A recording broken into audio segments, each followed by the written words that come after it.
Hey everybody, it's me Stacey here at Scrapbooking Made Simple, scrapbookingmadesimple.com, and this is our next Saturday with Stacey, YouTube class number 649. Hey everybody, hello, welcome. Hi. Now I do a Saturday with Stacey YouTube class every Saturday morning at 8 a.m. sunny California time, 10 a.m. Central, 11 a.m. Eastern, and 4 p.m. in the United Kingdom. So if you happen to pop onto this class during those times, Saturday morning, every Saturday morning, we have a live chat going on where there's hundreds of SMS peeps saying hello to each other and welcoming in new SMS peeps, and we sure do hope you join into that live chat. If you're on a desktop or a laptop, it's usually on your screen on that side, but if you're on a different device like a phone, the live chat may be below. You might have to look down and see if the live chat is there. We sure do hope you join in. We have a wonderful time. Now my classes are full length. They are technique based. There's nothing pre-prepped, there's no script written, there's no editing or dubbing or voiceover. It is a true, basically it's a live class. And the only reason that I pre-tape it is because I can't chat with you and teach at the same time, especially if you saw the sneak peek of this class. The sneak peek is on our Facebook and Instagram and YouTube. It's a short. And if you saw my desk, there's no room left for me to put like a computer so I can see what you're typing. So I do pre-tape my classes the night before, and that way I can be present, I can be active, I can look at your questions, I can answer your questions, and be really there for you as the class is being taught. Today it's a busy day. Busy. We're talking inks today, and I'm going to be showing you a bunch of different inks, but really it's the difference between a paper crafting ink and a fine art ink, and why they're different, what makes them different, and how you would use them in your paper crafting journey. I do a Wednesday class. For those of you who don't know, again, I'm Stacey. I'm the owner of Scrapbooking Made Simple. We have a brick and mortar retail store and an online store. We're this little itty bitty independent retail store who just thinks that they can. You know, we're kind of like my dog Ellie. I have a little dog Ellie. She's like 24 pounds. She's just this little cute little doggy. We love her to death.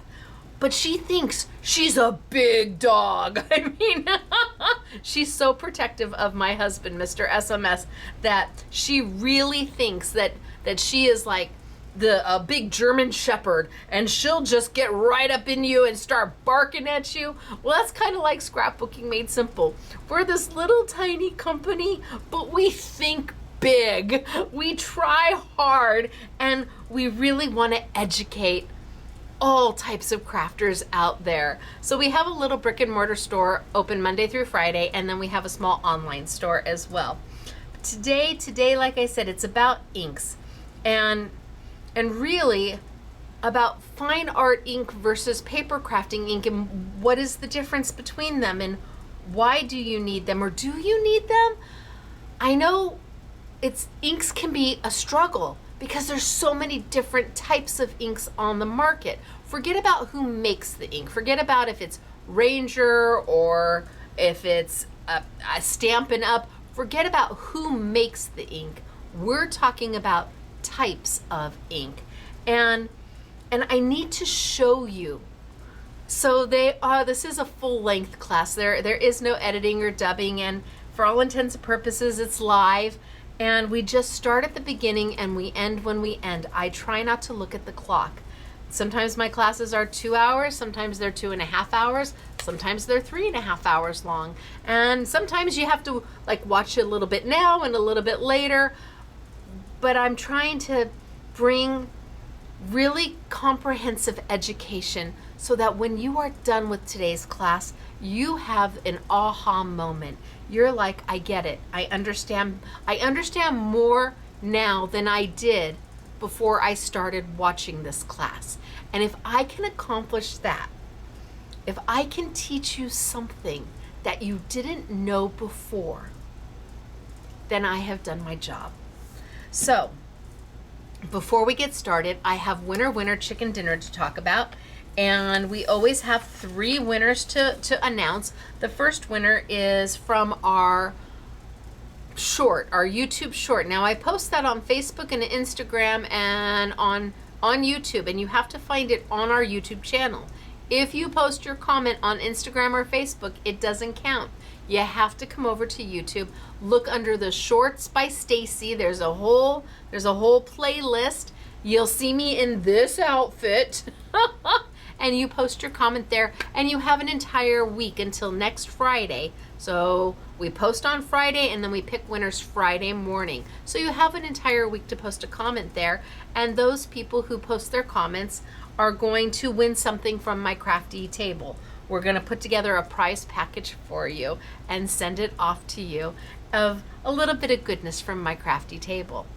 Then we offer 2 opportunities to win on this YouTube, on the actual YouTube, where you would post a comment in the comment section. And the comment can be anything that's kind and polite, and you know, it just has to be friendly. It can be something like, I had a difficult day. I'll tell you, I had a rough day today. There's no question about it. If you heard my day, you'd be like, oh girl. But I got to put that behind me because that was then and this is now. But you can tell us that you've had a rough day, or that, you know, your fur baby isn't doing well and you're struggling a little bit with that, or a rough day at work. Or you can say that you came home and dinner was made for you and the laundry was done and it was a wahoo kachoo day. Just so long as it's polite and appropriate, something that children could read if they were reading it. We do have kids who watch my classes. We have grandkids that watch my classes. Hey, all you grandkids out there, hello. and all the kids that watch. So just remember that there's younger eyes that view this, and they see the comments too. So we pick 2 winners from those comments, and those 2 winners win $100 each. They get a $100 gift card to Scrapbooking Made Simple to spend any way they want. We had one customer, she was on the live chat on Thursday for the Minte. Oh my gosh, was that gorgeous, that Minte stuff. Because I do teach 4 classes a week. Monday, Wednesday, Thursday, 5 p.m. Sunday, California time, 7 p.m. Central, 8 p.m. Eastern, and then Saturday. So she was like, oh my gosh, Stacey, my winnings. I spent a little bit of my winnings there, and then I spent the rest of it on the Minte. Holy smokes, she took her $100 and made it work for her.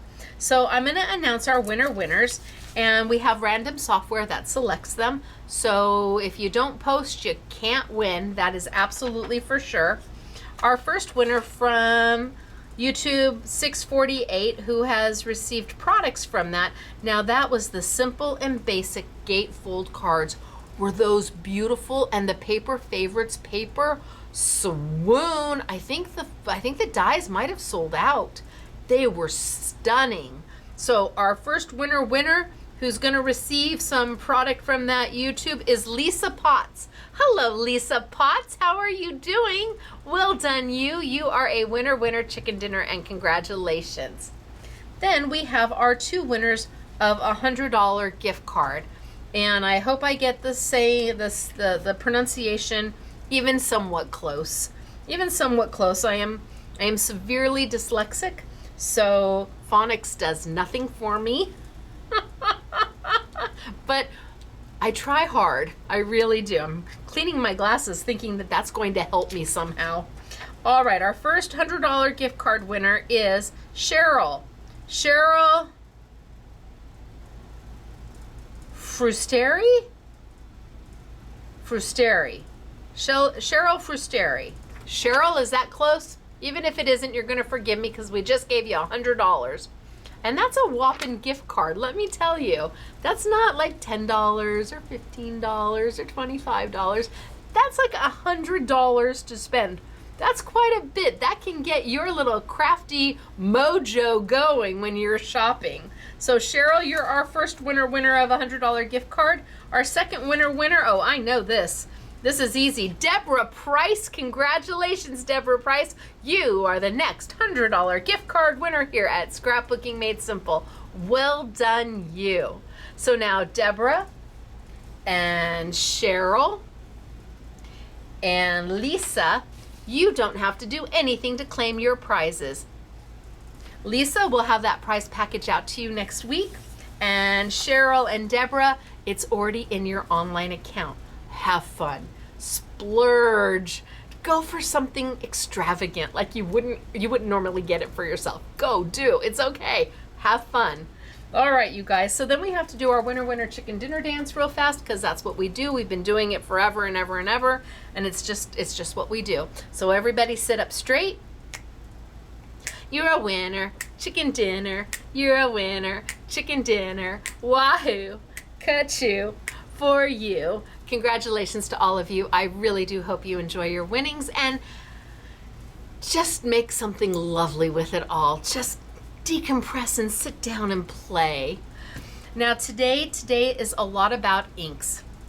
It is about paper crafting ink versus fine art ink. And fine art ink doesn't mean expensive, and it doesn't mean that you have to be a fine artist. Fine art refers to the quality of the product that you're working with. That's all fine art means. The quality of the product that you're working with. It would be no different than buying Ghirardelli chocolate chips for your chocolate chip cookies versus the chocolate chips you get at the dollar store. There is a difference between the dollar store chocolate chips and Ghirardelli chocolate chips. That is the difference between paper crafting material and fine art. It is a higher level of quality of product. Sometimes it can cost more. Yes, sometimes it costs less. You're getting a better quality product for less than what we buy for our paper crafting products. So today I really wanted to focus in on inks. On Wednesday, I do my In the Studio with Stacey class, and that is about an hour-long class where I take paper crafting and fine art, we put them together to make magic happen. Wednesdays are a little different than the rest of my classes because Wednesdays are a month-long series of classes. I pick one type of fine art product, and every Wednesday in that month, I teach you about it. I teach you how it came to be, the origins of it, how it's grown, how it has become into popularity. When did it start? Was it something in AD or was it, did it come around in 2006 or my goodness gracious, were they doing it in, making hieroglyphics in Egypt with it? There's just lots of things to learn about fine art. And so I try to take I take one product, and every week we do something different with it.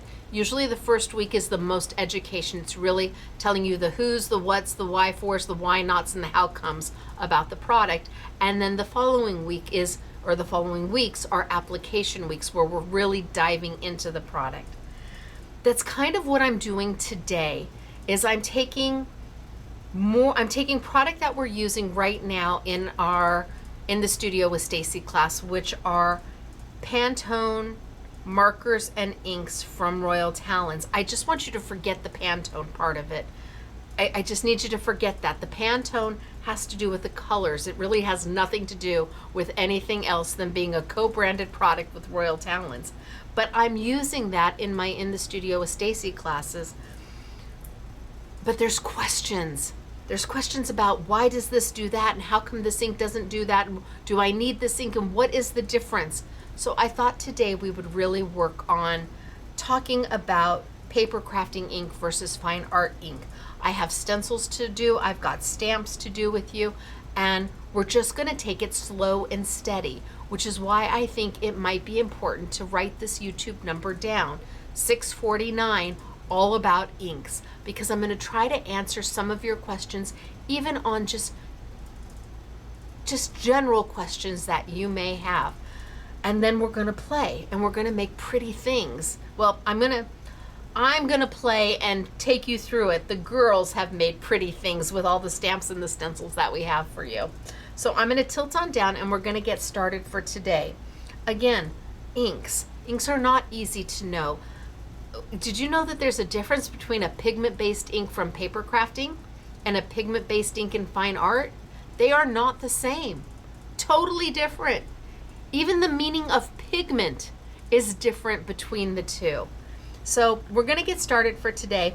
Tilt down, and we're gonna go through some different inks before we start stamping and playing.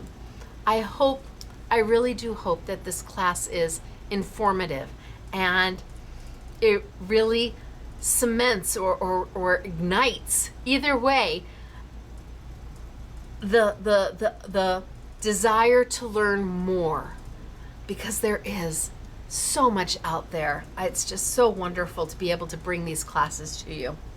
Okay, I'm gonna tilt on down. We're gonna get started. Ooh, hey everybody. Okay, so I'm my own camera person.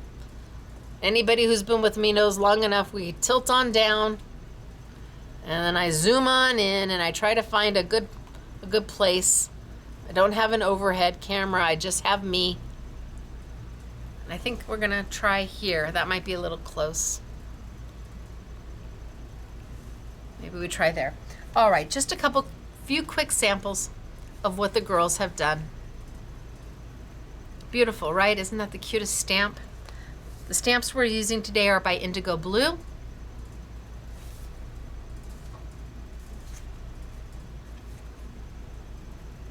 Pretty. And the inks we're going to be playing mostly with, oh, and the stencils are by Pantone. So the stamps, Indigo Blue, the stencils, Pantone, and we're going to mainly be playing with Ecoline watercolor and Pantone Royal Talons markers and Pantone Royal Talons ink. But before we get there, we can't jump ahead. We have to start at the beginning. And that's with a standard dye-based ink. So almost every ink in paper crafting is dye-based, whether it be mine or Tim Holtz Distress ink or Stampin' Up ink. Just about anybody's ink these days is a dye-based ink. And what that means is that first, it's not light fast at all. It is not something you can set out in the sun and the color will stay true. With a dye-based ink, the more it is out in the sun or has direct light on it, the quicker it will fade. But typically we are making cards and layouts with this, so we're not expecting something to last 100 years. I mean, it's nice, but we're not expecting it to last. And most of these are water reactive. Almost every dye-based ink is water reactive. And what do I mean by water reactive? So let's do a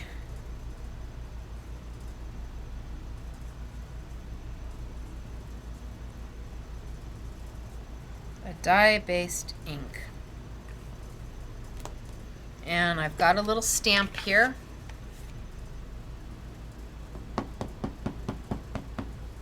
And 1, 2, 3, ABC.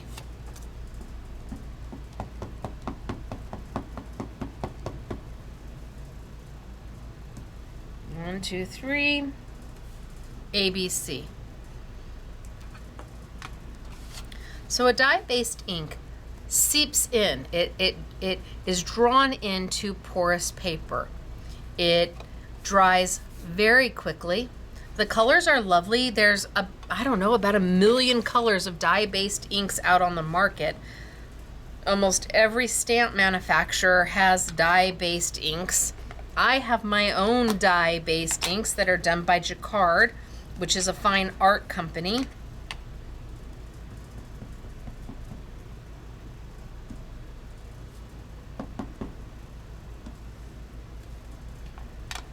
And the ink is absorbed into the paper. So quick drying, lovely images, easy peasy. But a dye-based ink typically will be water reactive, which means that if I take a little bit of water and a paintbrush, even if let's just add a little heat, even if I heat set,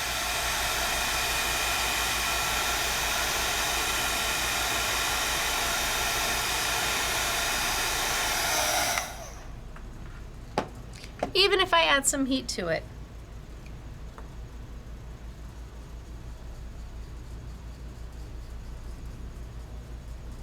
it's still going to move with water.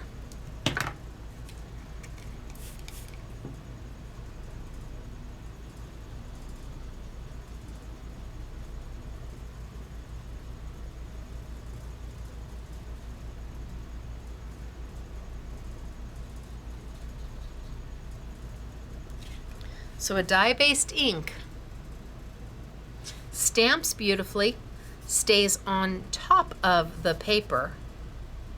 I'm sorry, it absorbs into the paper and works best on porous type papers. So not a coated paper. Yupo, which is more of a plasticky, this would not work well on. It would never absorb in. A dye-based ink needs to be able to absorb into paper. Now a dye-based ink also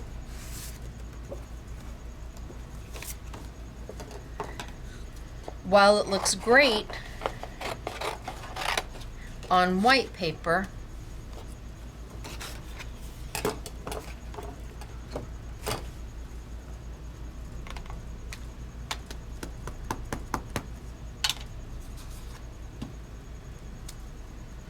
you will not see it on a black paper because it is being absorbed into that paper.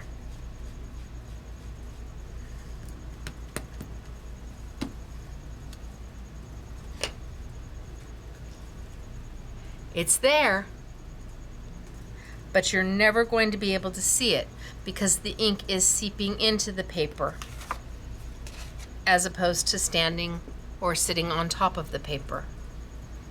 So dye-based inks, typically on lighter color papers, most of them water reactive. They will move with water.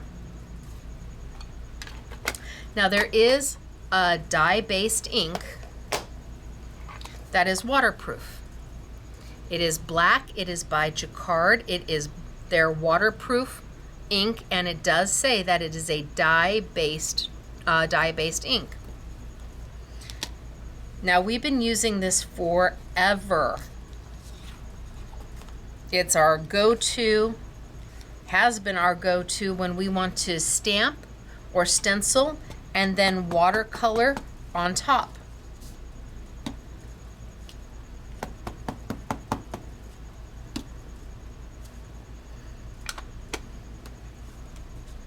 So it's not a traditional black ink, not a traditional black dye-based ink because that would move with water, but this, after it dries, and you give it a few seconds to dry, you can also hit it with a heat tool.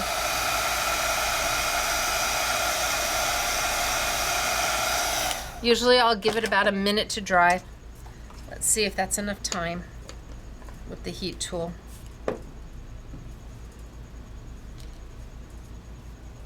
So it doesn't move.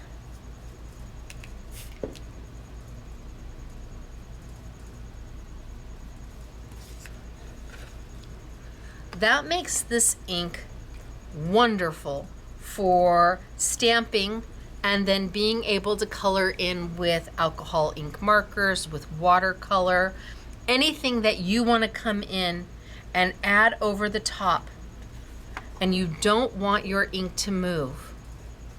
This has been what we've been using for years, but it only comes in black from Jacquard. So we have, but it is a dye-based ink.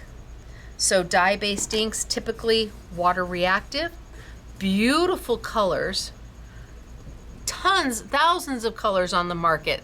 No two colors are the same. And when you're talking about dye-based ink, it does not matter the manufacturer.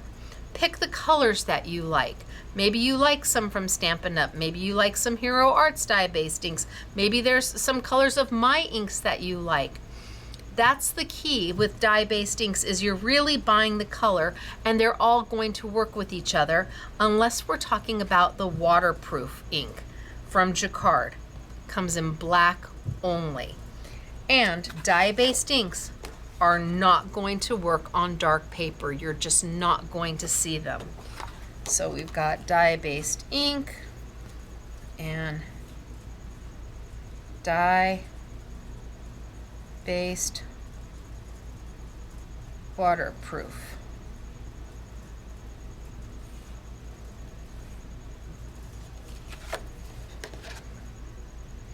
Dye-based inks are probably the most prevalent thing on the market for paper crafting. Then we have pigment-based inks. Put those there for now. Pigment-based inks. Now, pigment-based inks in paper crafting are usually metallic. So your silvers, your golds, your whites, your bronzes, your coppers, they're usually metallic, but they can come in colors as well.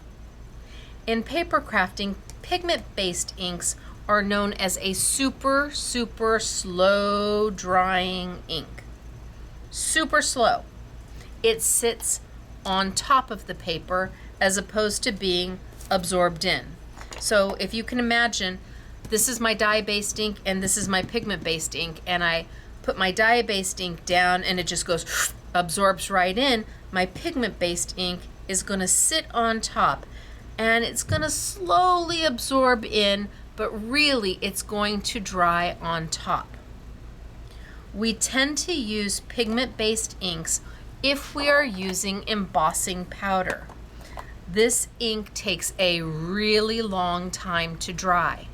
If you know your ABCs, then you will know for paper crafting your ink, how long it takes each ink to dry. So if you know A, B, C, D, E, F, G, if you can get yourself all the way to Z, you can remember what ink dries the fastest. So A stands for alcohol. Alcohol inks dry the fastest. That's like your Copic alcohol ink markers or your Olo alcohol ink markers. They dry super fast. Then you go to C. You skip B, you go to C, and that's a chalk-based ink. Chalk-based inks dry pretty fast. They're not as fast as alcohol, but they're pretty fast. And right next to C is D. And D is your dye-based inks. D and C are so close together. Your dye-based inks dry just about as fast as your chalk-based inks. Then you have to skip a little bit. You can go, okay, D, E, F, G, H, I, J, K, L, M, N, O, P. P is a long ways away from D. That's what these are, pigment. These are going to take a long time to dry. If you know your ABCs, you remember A for alcohol, very fast, fastest that of drying time of anything. C, chalk-based ink, oh, pretty close to A, they dry pretty bing bang boom. And D, dye-based ink, that's right next to my C, so again, pretty fast, bing bang boom. And pigment's all the way at the end of the alphabet. It's going to take the longest time to dry because it sits on top. So pigment inks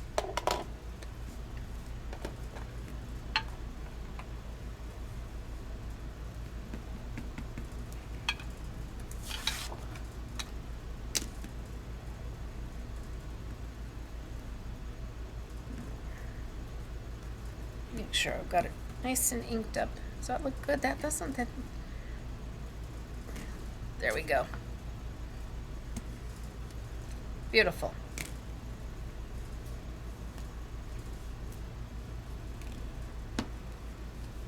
Beautiful. Pigment-based inks are going to sit on top of my paper. It's not seeping in, it's staying right at the surface level, and it will take quite some time to dry.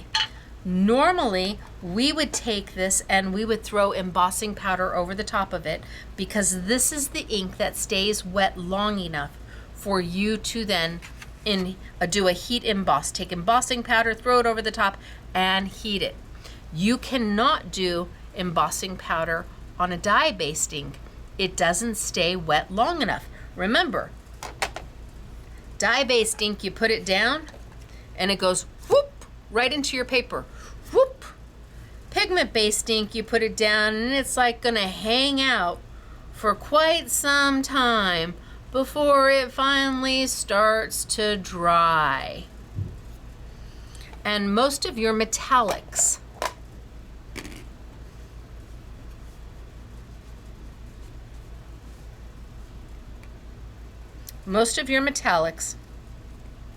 well, all your metallics are in a pigment base. A little bit of pink in there.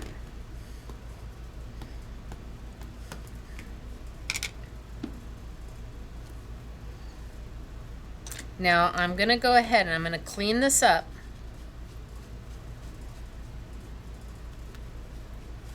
And I'm going to put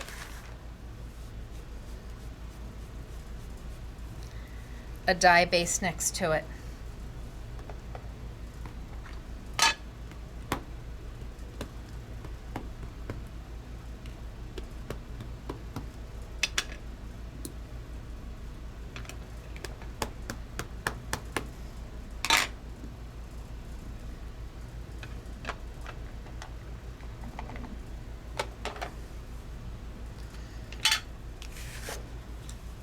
So I've got pigment,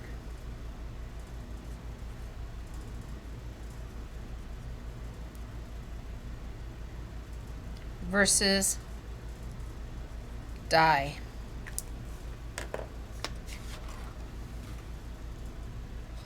And while my dye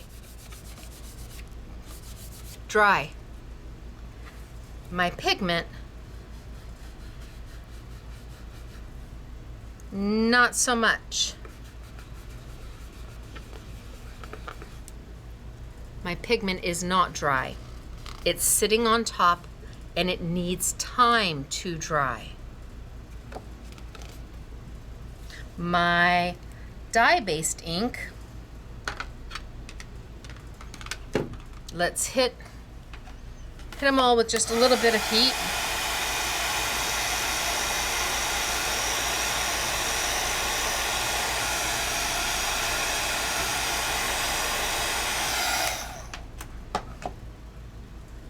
Even with a little bit of heat, my dye-based ink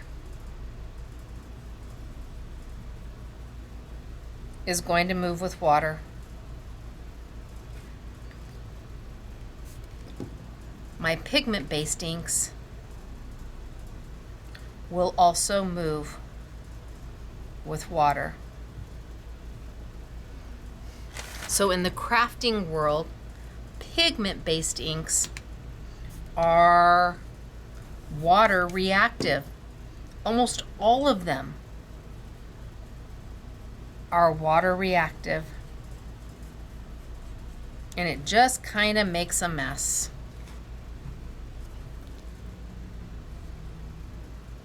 So dye-based seeps in, doesn't move, very fast to dry, but most often is water reactive. Pigment base sits on top and takes quite some time to dry unless you throw embossing powder over the top of it, which would then encapsulate the ink color. You would throw clear embossing powder over the top of it. The nice thing about pigment-based ink is that, let's say I wanted to do a gold butterfly, but all I had was peony dye-based or a pigment-based ink.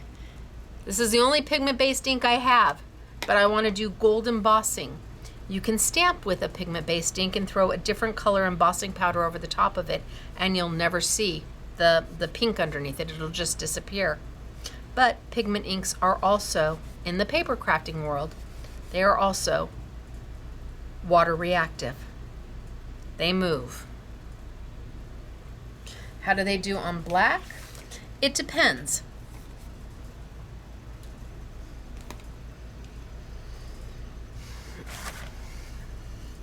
Metallics are going to do better.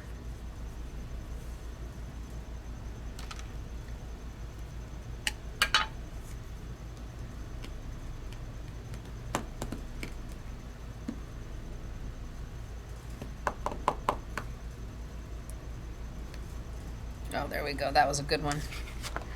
Metallics are going to do better. Remember, we could not see our dye-based ink at all on black. You need a pigment-based ink. In the paper crafting world, you need a pigment-based ink to go on darker papers. Now, this is going to take a time to dry, but I could throw on my clear embossing powder or a silver embossing powder and then heat set and have that embossed image. Let's try with one of the colors.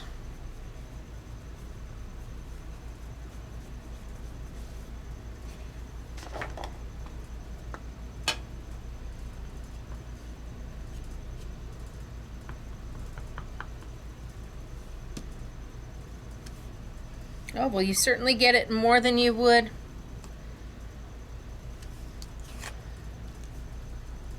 I mean, you can see the color versus a dye-based ink without question. You've got that color coming through. There's our dye-based. Here's our pigment-based. You can absolutely see the color on the black. But again, it's going to take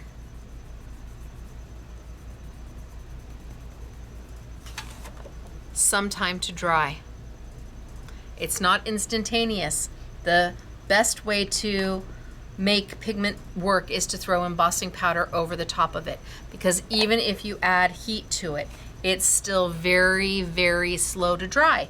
It's not an A or a C or a D when you're doing your alphabet. A, B, C, D, those are really close to the front of the alphabet.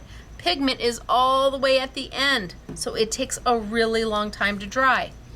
And we are talking about pigment in the paper crafting world. You're like, why do you keep saying that, Stacey? Because there's the other world of fine art where pigment is totally different. The reference to it is completely different. In paper crafting, pigment means a slow drying ink that sits on top of your paper that's great for using your embossing powder with.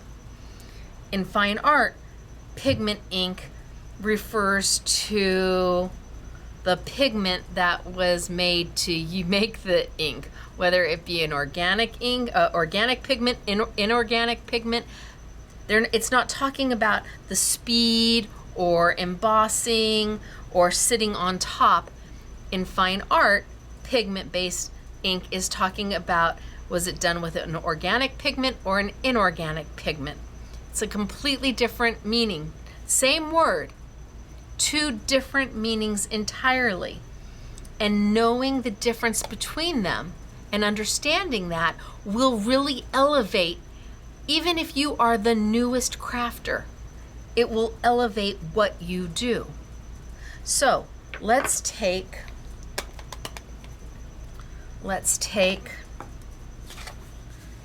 put that over there.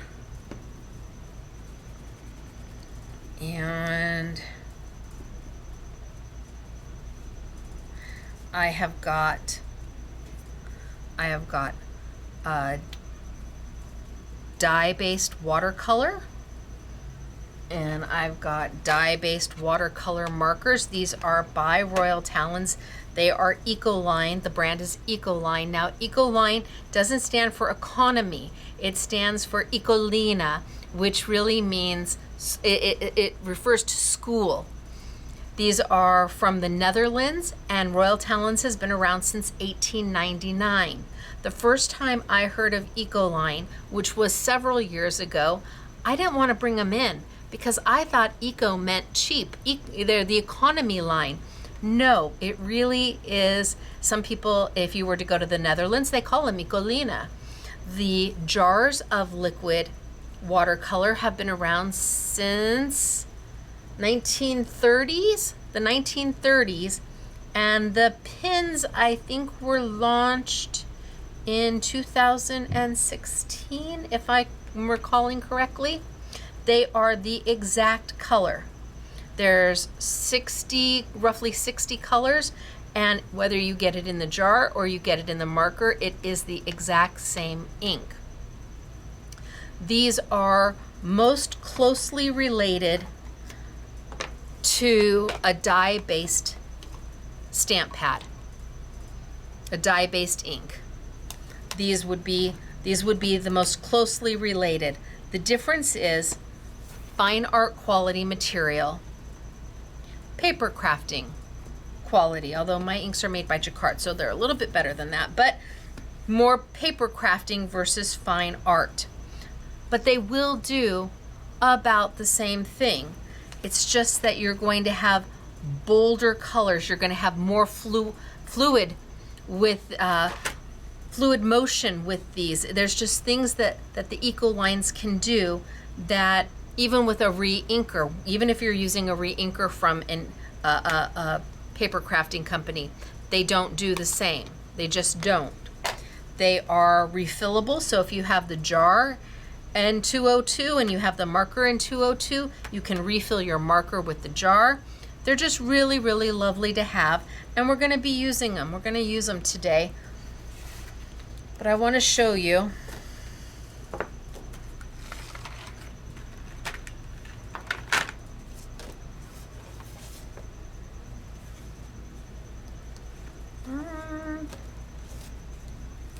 let's do it on the bottom here.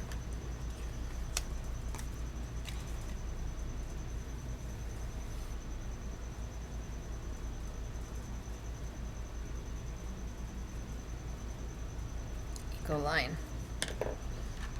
So I can take my marker,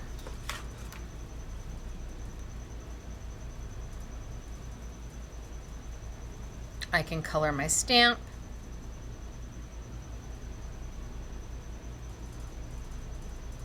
I'll give it a little bit of a spritz of water, just a little spritz.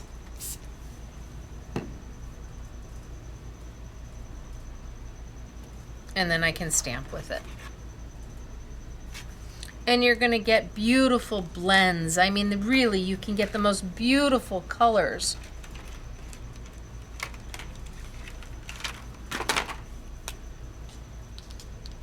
And again, definitely more fine art than paper crafting. The quality of the ink is better. The blendability is better. But if all you're doing is stamping straight down and not trying to color anything,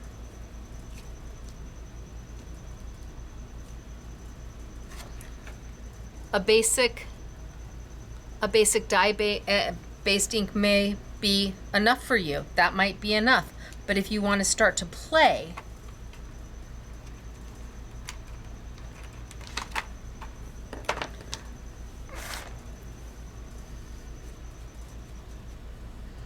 then you may want a slightly nicer ink. And again, I'm just using my edges.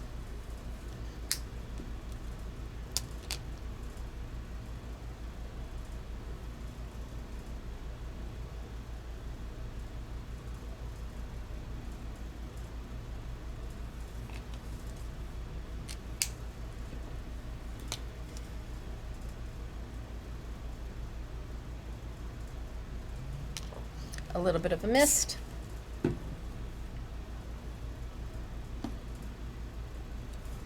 And I stamp.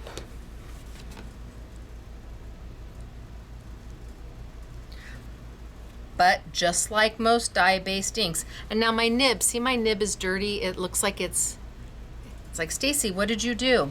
Nothing. With Eco line, all you have to do is once that nib runs clean, even if it's stained, your color is back to being true. In fact, eco lines are great for tip-to-tip blending. I did a whole series of classes on eco line. January of 2025, we started, and then we went back to them a little bit later on in the year.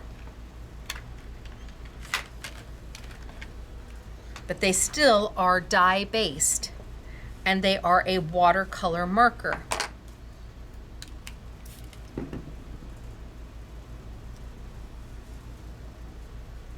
Ooh, I got pigment in there.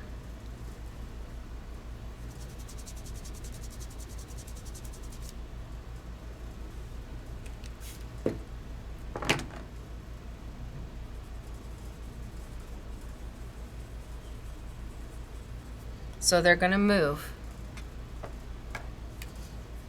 They are a watercolor marker and a watercolor ink.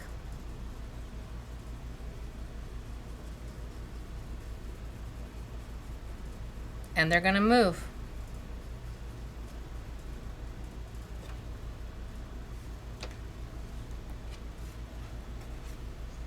Now the other ink I have on my table is Pantone. They're Pantone markers.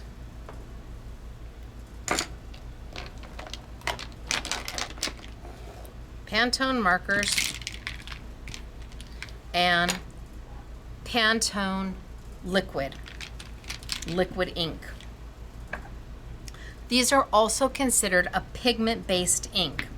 And just like the eco line,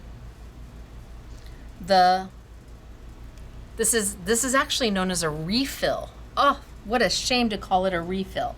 But you can refill your marker 7 to 8 times. So if you have the same Pantone colors, there's 108 colors. If you buy the marker and you buy the refill, they will refill. And I showed in in the studio with Stacey this past week how to refill them. It is super, super easy. You literally just undo both sides. Now this is supposed to screw off, but in manufacturing they made it so tight it's impossible. So instead,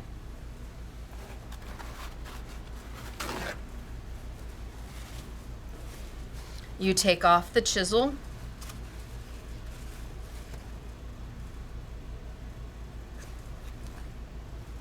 you open up your color, and you drop it in. You just start dropping drops right in. And you'll know that you have filled it if ink starts to come out the other side of your brush tip. Then when you're done, you put your chisel right back in and you're good to go. If I were doing the eco line markers and I wanted to refill them, open it up, pull out the brush tip,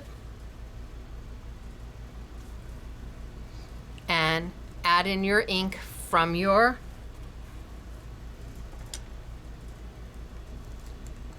pipette and just drop it in. And then you put your brush tip back.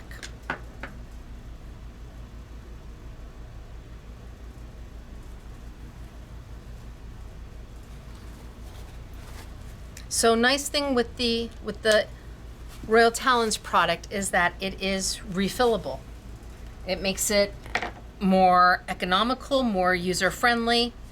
You're not throwing away the housing. Once you've bought it, you've bought it. And being that the jars will refill each of them anywhere from 6 to 8 times, that's really quite a bit of savings. But these are Pantone markers. And Pantone is a brand. Pantone doesn't have anything to do with the product that's inside the marker. Pantone is a brand that unifies color. You may hear Pantone Color of the Year. This year it was white. And so Royal Talons co-branded with Pantone. And Pantone told Royal Talons the 108 most popular Pantone colors in the world, that out of their 2,000 colors. And designers and graphic artists and manufacturers really do rely on Pantone to help unify color through the manufacturing process. Like if I wanted an ink that color, and I could find out what Pantone color that is, I could call a manufacturer and say, please manufacture me a dye-based ink in Pantone color number 125, if that would be that color.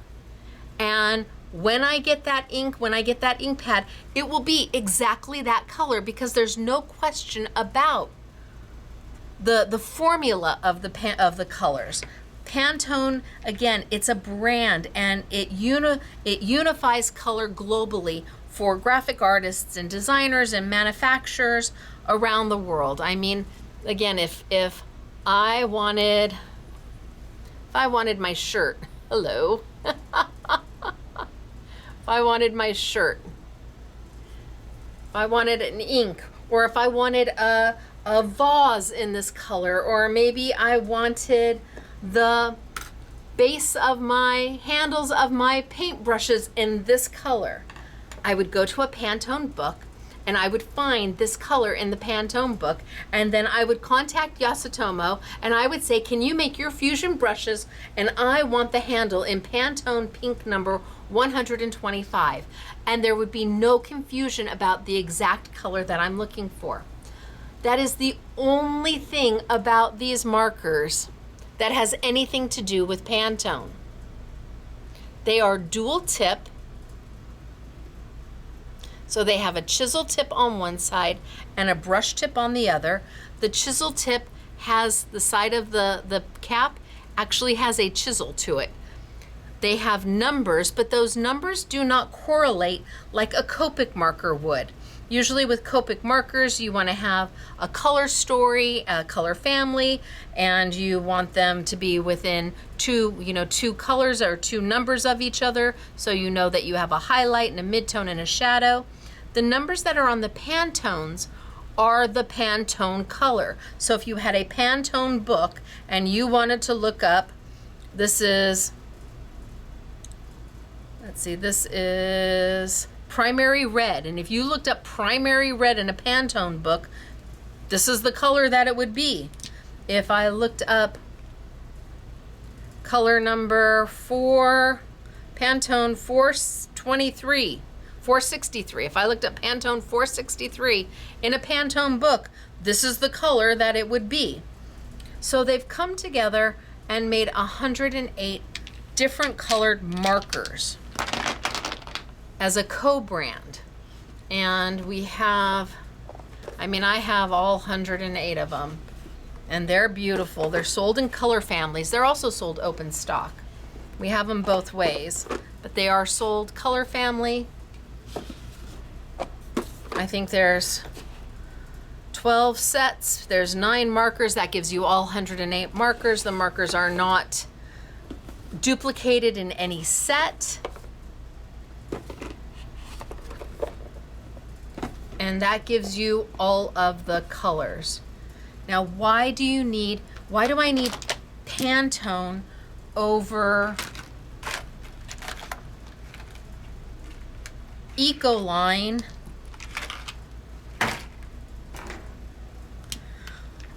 What's the difference between them? Why is this so important enough for you to do a class on them? Well, these are a pigment-based ink. Not like a pigment here, because this is paper crafting, but a pigment in fine art, which means we are talking about the pigment, the materials that made up the color, whether it's organic material, inorganic material, just depends. The colors will dictate that, but it is a pigment-based ink, which means that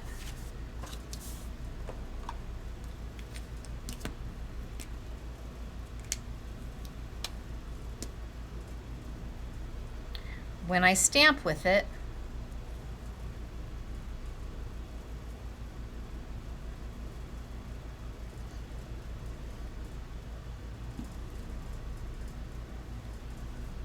it stamps like a dye-based ink. Where's my little Sharpie? Hello, little Sharpie. Where did I put you? Hello, Sharpie. Oh, there we go. This is Pantone. I have to call it Pantone because that's the name of them. And let's clean it up and do another one.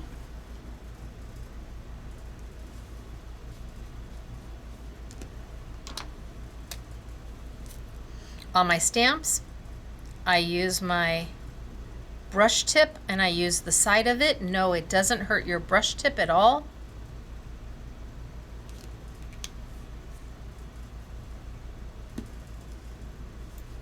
The colors are bold.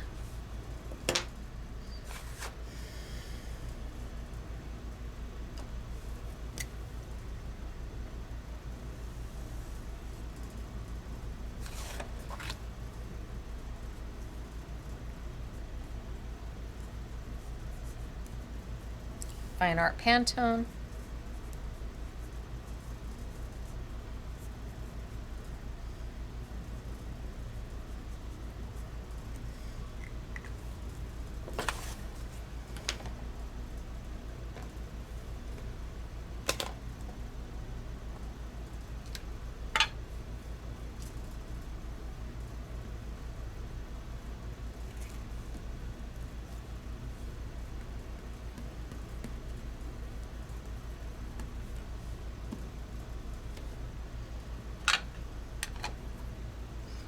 They're both pigment.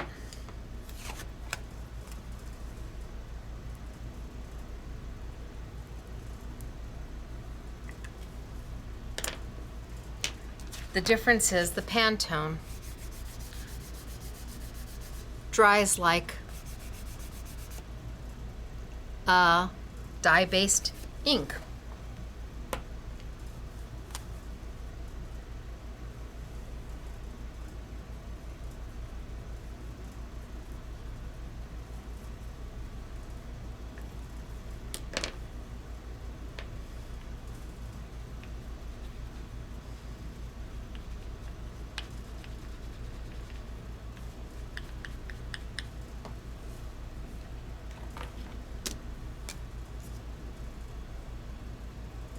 No, that's an Eco line.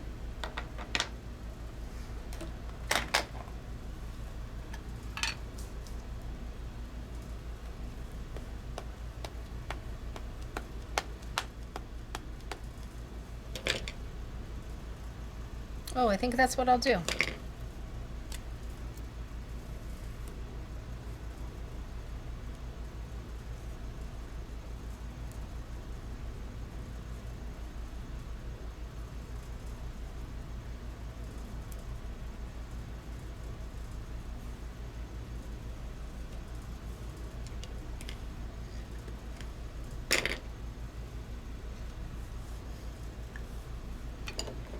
And then we will bring over the Eco line.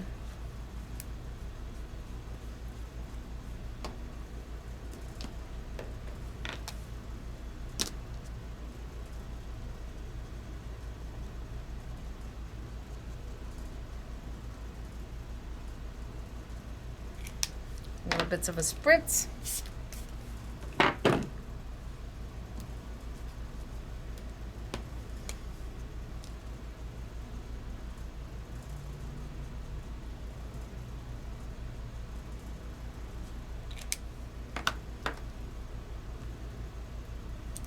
All right, so now we've got the Fine Art Pantone here. We've got the paper crafting pigment here. We've got the dye-based Fine Art, so Eco line.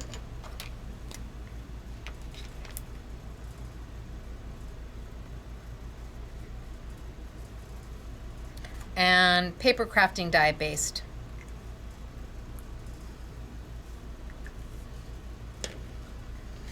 Now here, we're not gonna move. Here, we're gonna smudge with our paper crafting pigment. Here, even though it's a pigment, we're not gonna move. And here, might be still a little wet, No, good, we're not gonna move. So our paper crafting pigment still sitting on top of our paper and still smudgy. But the others are gonna move with water. Or are they? So we talked about our Ecoline because it is a liquid, or it's a watercolor marker, a watercolor, liquid watercolor, and it's gonna move with water.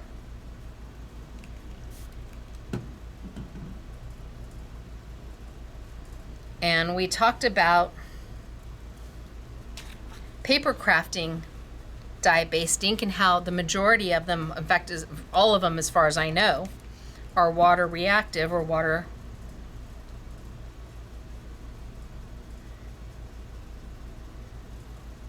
And they're going to move with water.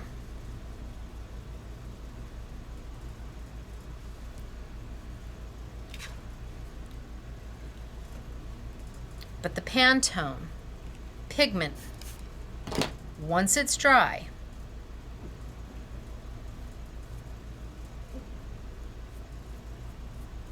does not move.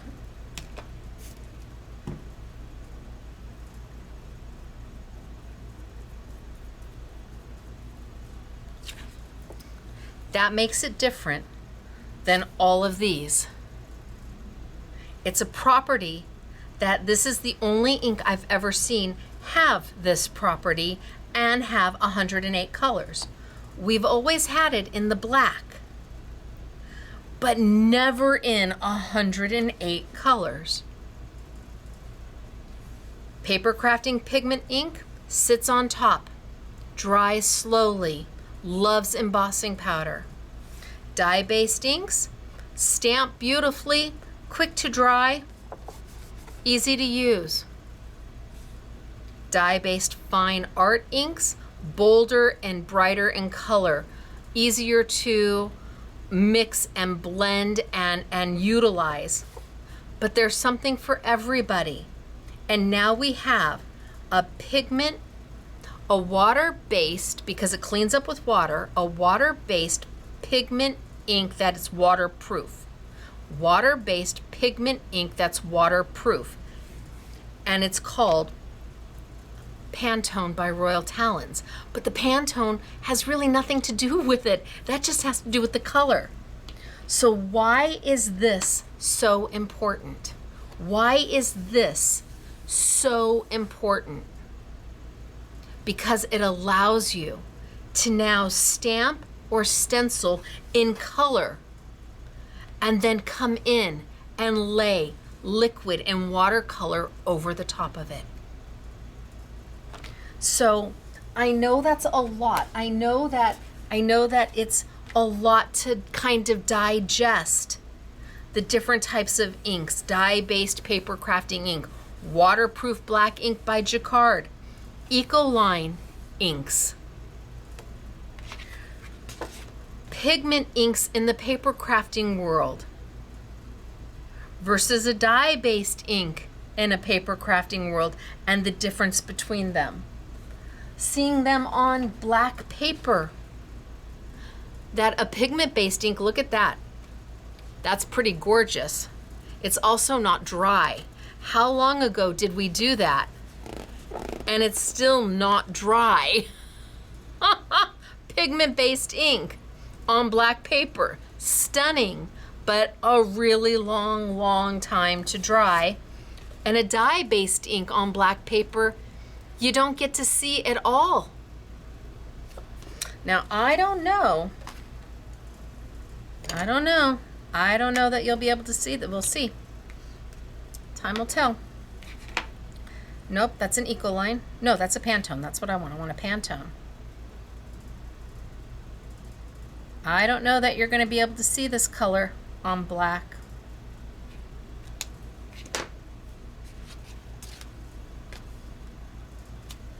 Nope, pretty much absorbs right on in.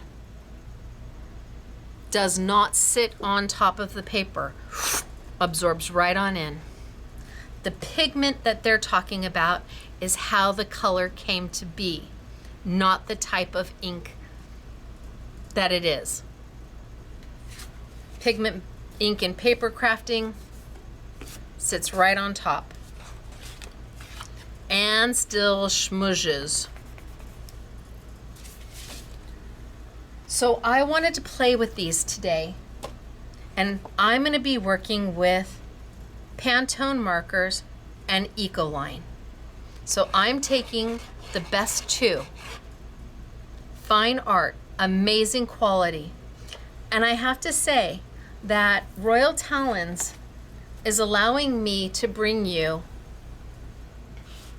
I don't know if I can lift this whole thing, that might be much, but Royal Talons is allowing me to bring you all of their colors in the Pantone at basically 50% off. Now this is 1, 2, 3, 4, 5. Here's 5.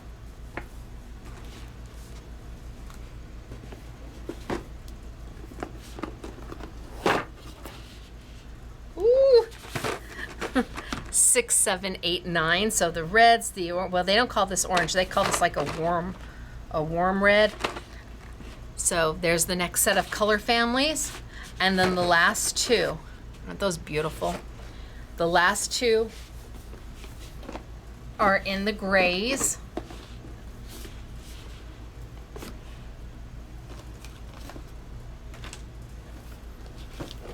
So cool gray, a warm gray.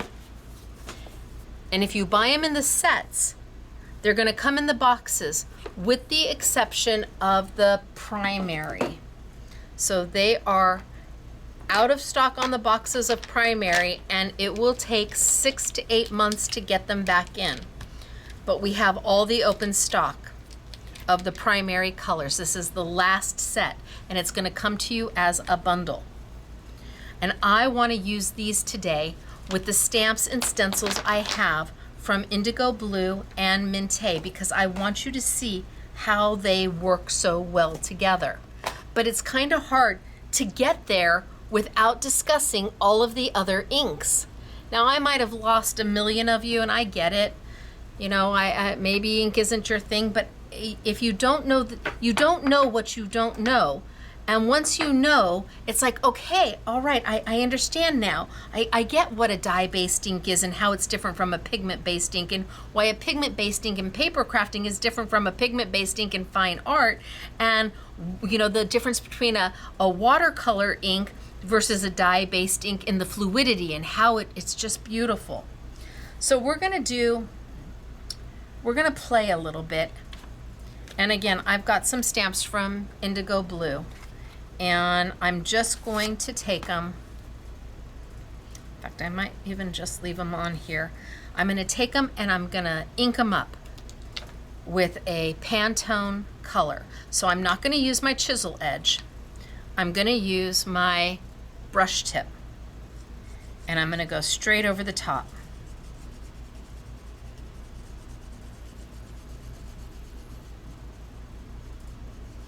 Now, you don't need to add any misting, any water.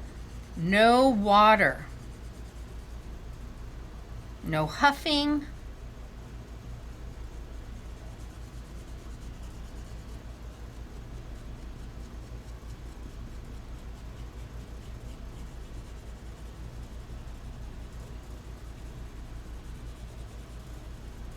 Okay, that looks pretty good. I'm going to put a piece of just 110-pound cardstock down. And I'm just going to give a back massage.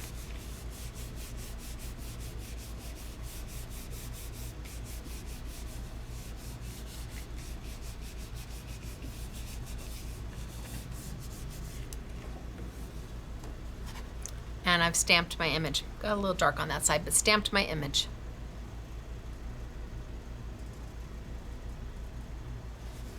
Let's do it again. So let's grab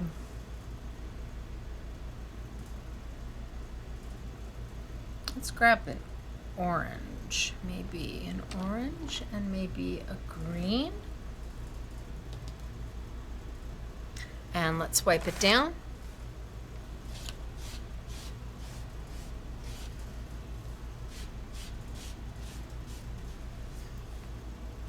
And let's add my orange.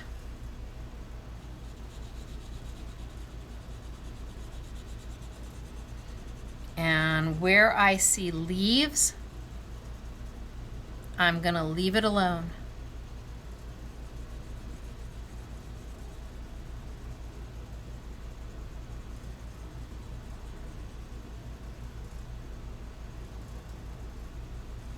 Okay, and then my leaves, come in here and add my green.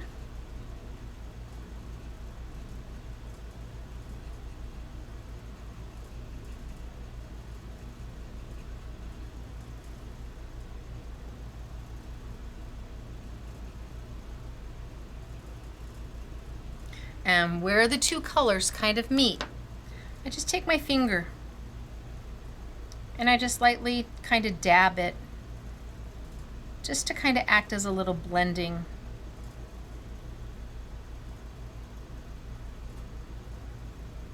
So it's not such a harsh line. And I come in.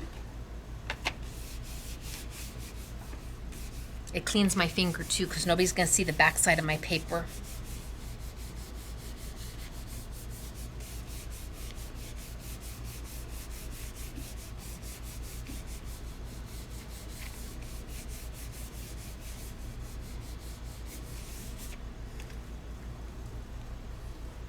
And now I've stamped in color.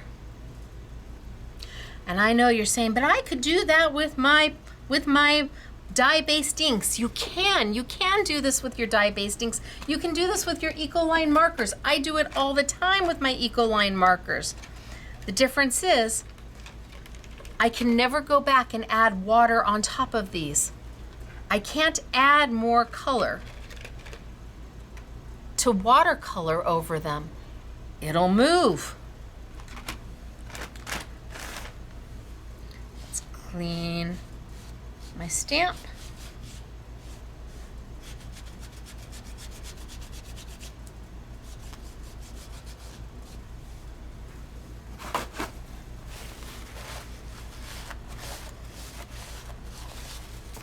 And we're not worrying about color because I don't have any. I just grabbed one set of Ecolines.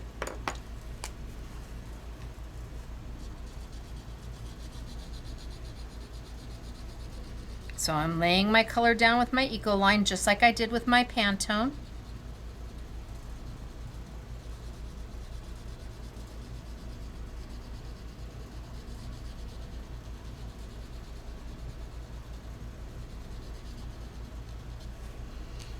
And then I come in with my green.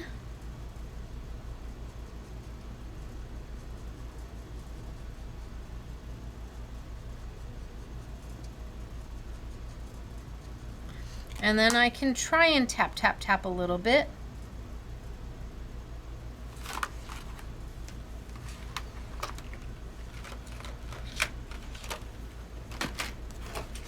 And I give a quick little mist.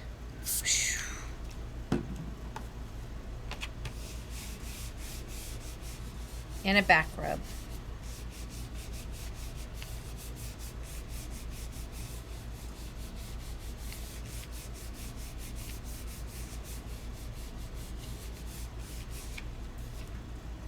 Oh, didn't mist enough. But you can see the color is beautiful. That's okay. Not gonna worry.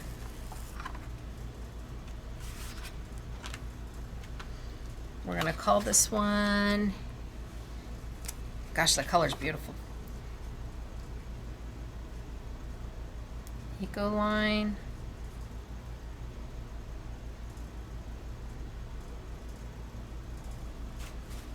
And this one is Pantone.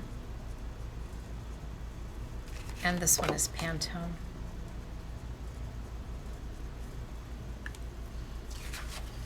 So I did this one first. It's dry. If you want to make sure, you can always hit it with a heat tool.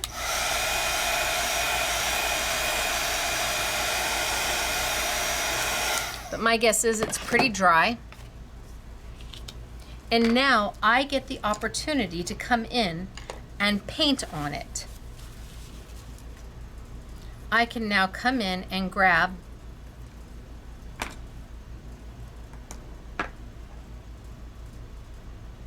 do I have an orange? Oh, I do. I have an orange.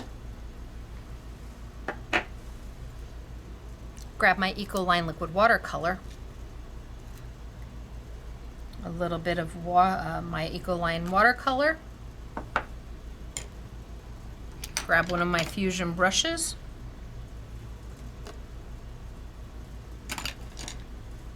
A little bit of water.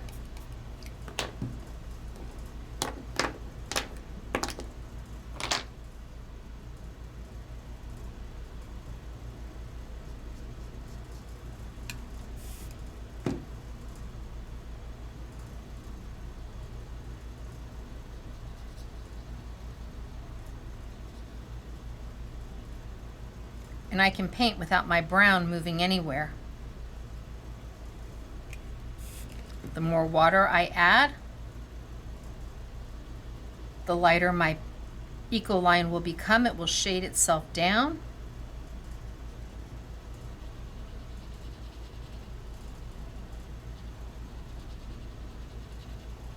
I can even take my paper towel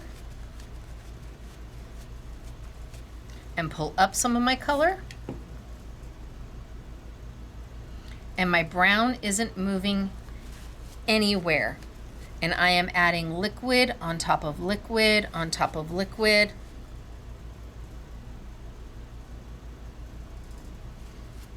And my brown is staying exactly where I put it.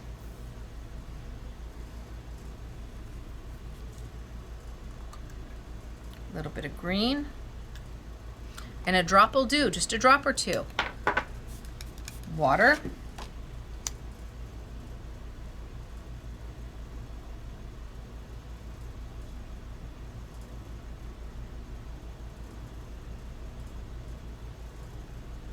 And just right over my brown.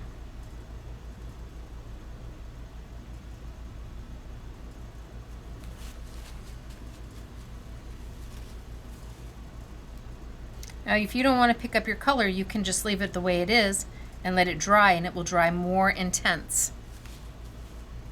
But my brown's not going anywhere.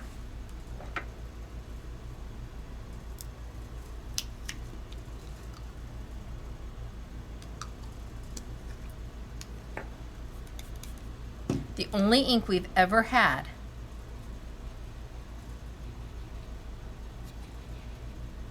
that will allow me to do this has been black. I know they're called Pantone markers. Pay no attention to the Pantone and pay attention to the fact that now we have ink in 108 colors that will allow me to go and stamp or stencil in color and then watercolor right over the top without having to heat emboss it or anything.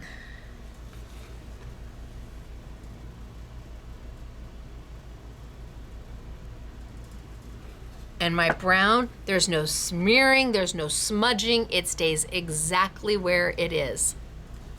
I can go in there with darker colors, I can go in there and add, I can go in there and highlight, I can go in there and do anything that my heart desires. I can change my colors. It's not going to harm your image. And that makes it rock star. That makes it different than anything else we've ever had before.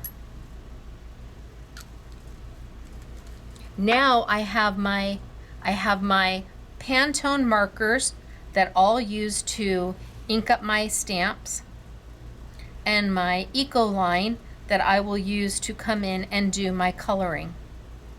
Whether I want it with the markers, my Ecoline markers, or with my liquid. I have options that I never had before.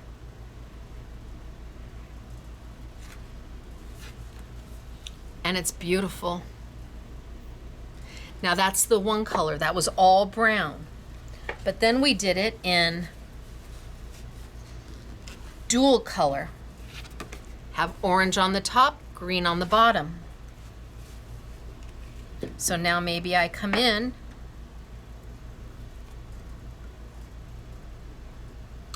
little drops will do you. Don't put out more than 1 or 2 little drops.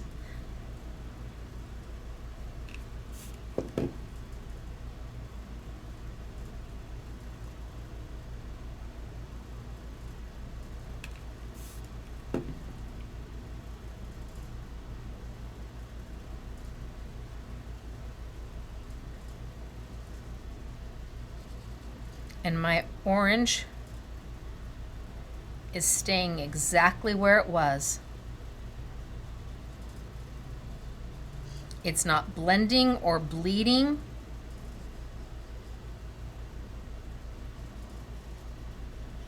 I don't even have to be careful on how I paint. I just have to stay within the lines of the perimeter.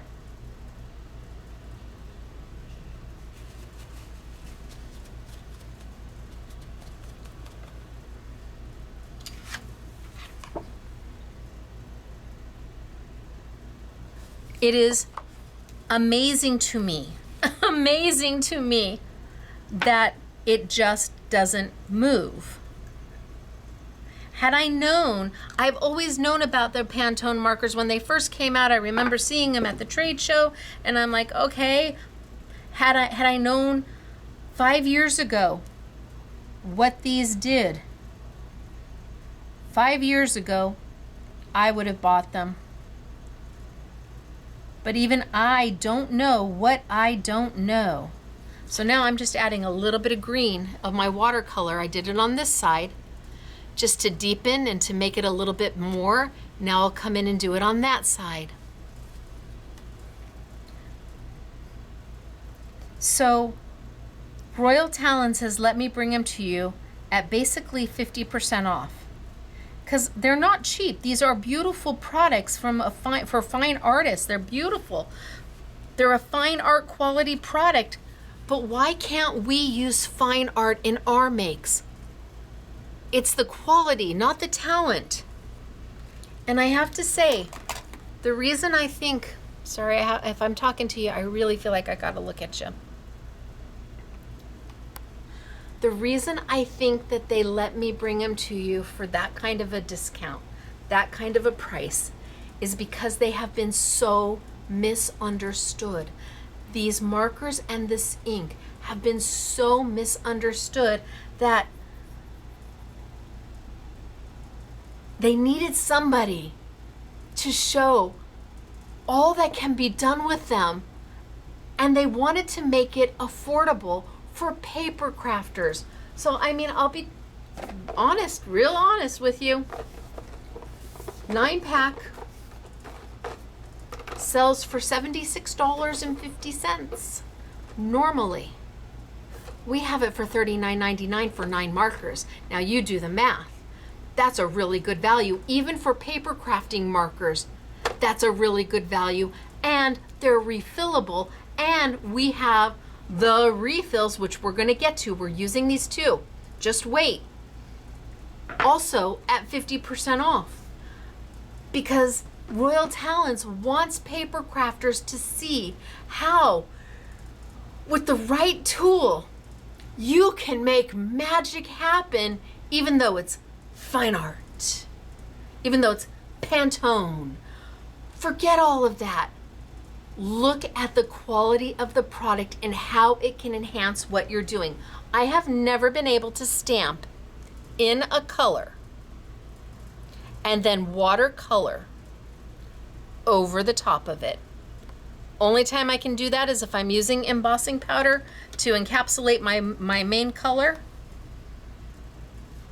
or if I'm using an acrylic, but an acrylic is a different ink. Looky, looky. Soft, smooth, flat, amazing. So in one color, just stamped it in the brown. I don't know if the camera can get that. I don't know if the lighting is good. But just stamped it in the brown and colored in. And here stamped it in 2 colors. and then colored it in with the watercolor. And then we have the Eco line. And the reason why I said I'm not going to worry about the Eco line is because I'm going to get my yellow wet and I'm going to come in and I'm going to do exactly, I'm going to do exactly what I did with the Pantone. And well, you see the difference.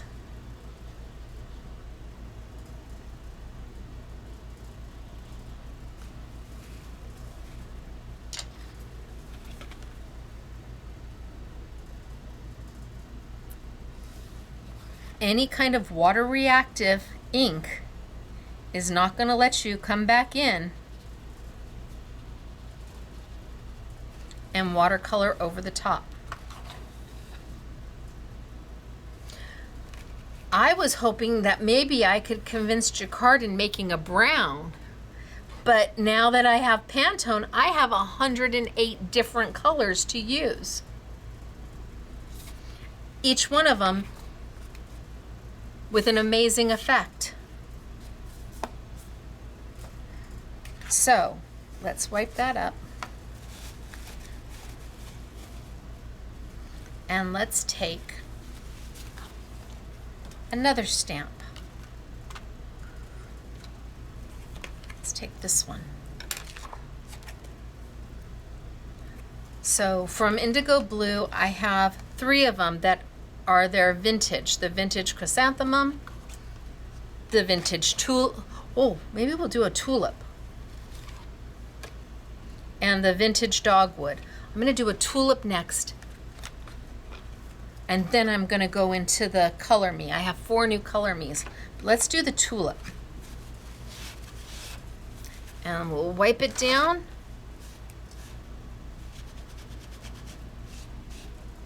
That looks good. I'm going to take off the sentiment, cut myself some more paper.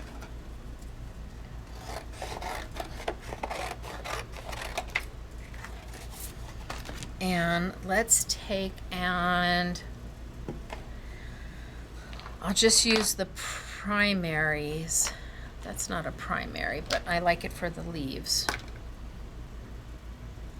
So let's do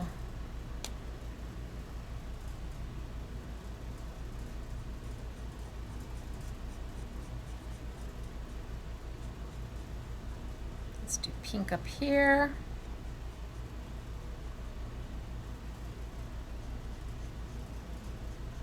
And maybe pink over here.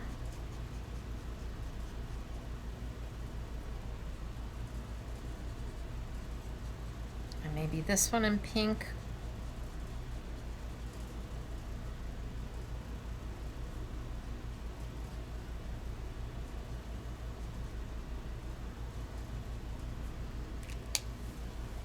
And then we'll do maybe a purple here.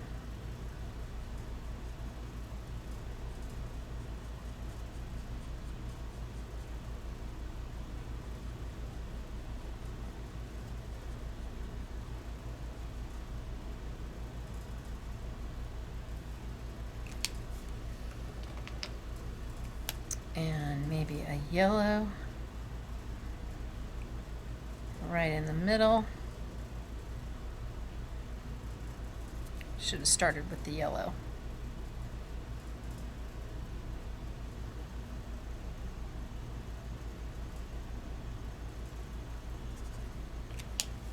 And then some green.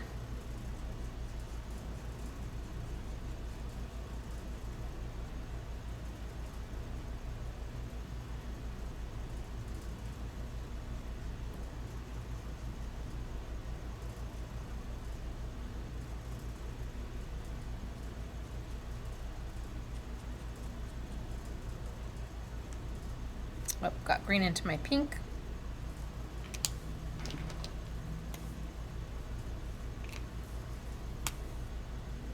We'll just take that right out.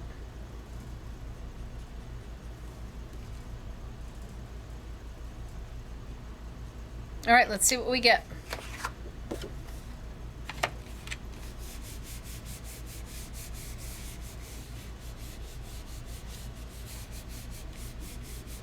Now, I didn't put any water down on it, and it took me a little time to get it all colored.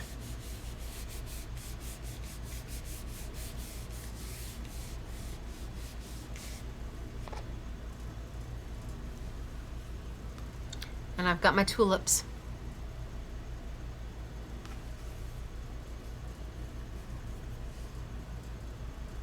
Now I can leave it like that, or I'm going to start with my yellow this time. Start with your lightest color.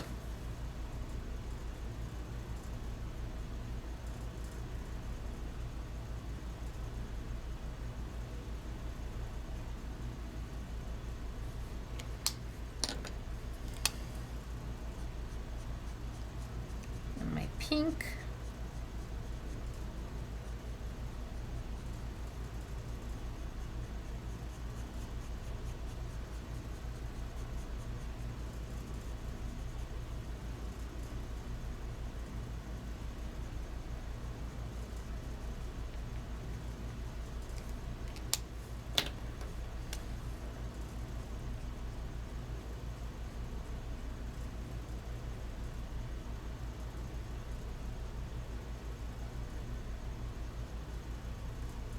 And my purple.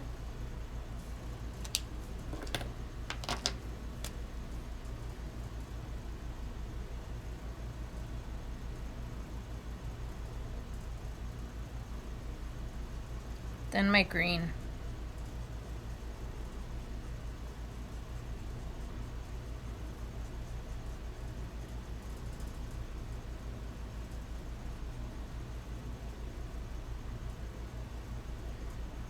Do a little tap, tap, tap around these.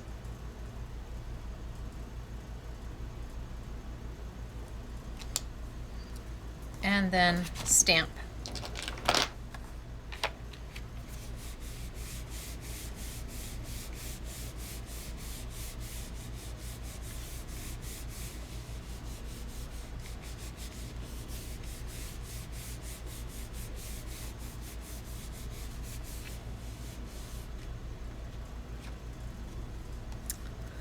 So pretty, so pretty, and it won't move with water.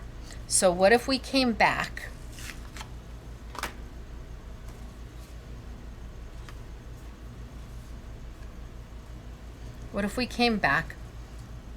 and I'm going to heat this one just for a second to make sure it's totally dry.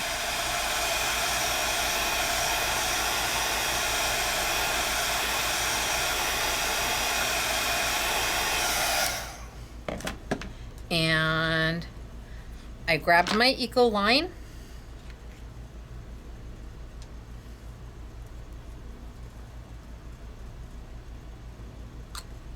And the smallest little drop.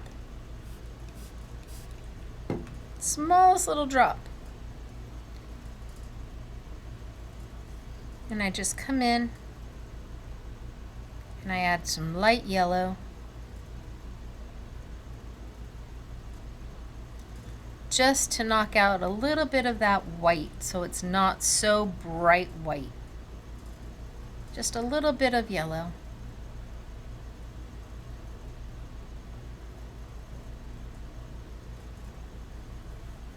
And I like to have a paper towel because I like to dab it up. Oh, maybe a little darker.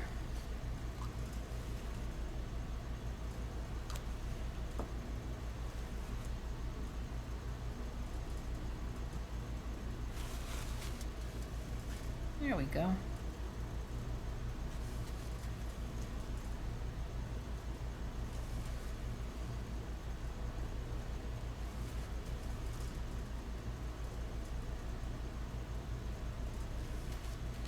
I just kind of fill it in. Or maybe on this pink here, maybe I want it just a little bit darker.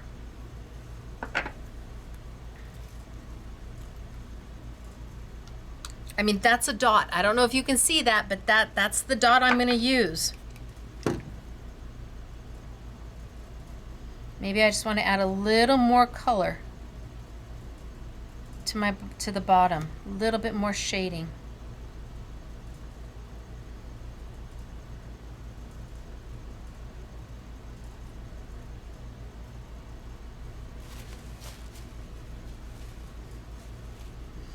And maybe another dot.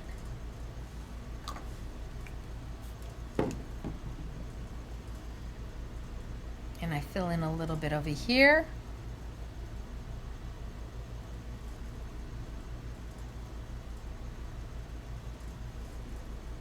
Now my ink, my stamped image is not moving anywhere, but I was able to add a little bit more color here. Now why don't we add a little green in here, just to fill that little space in.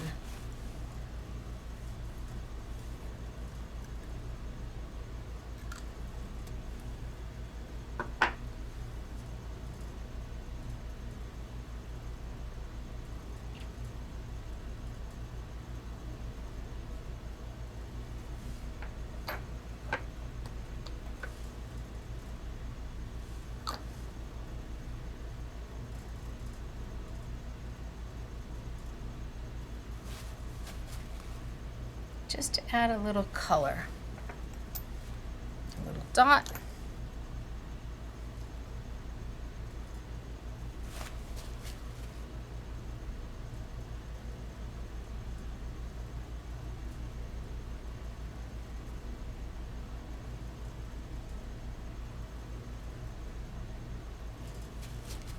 And I can go in and add more detail if I want. Just a little bit here and a little bit there.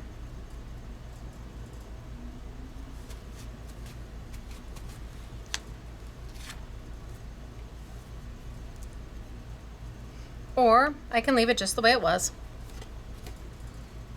Up to me.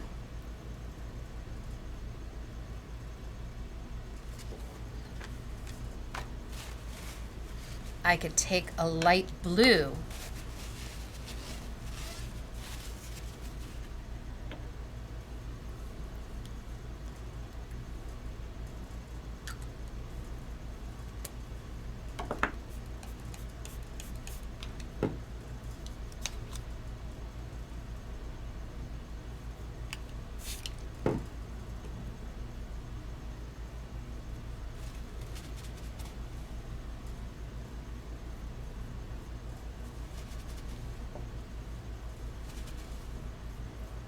and just do a whole wash over it.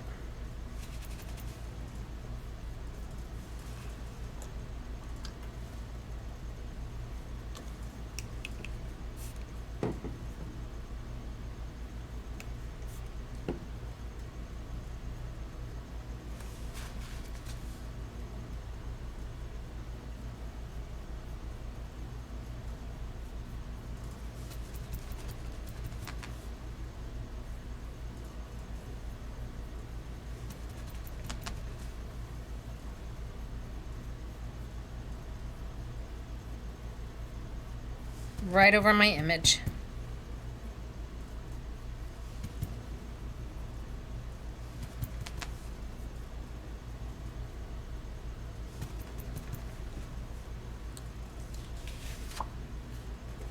And it doesn't move.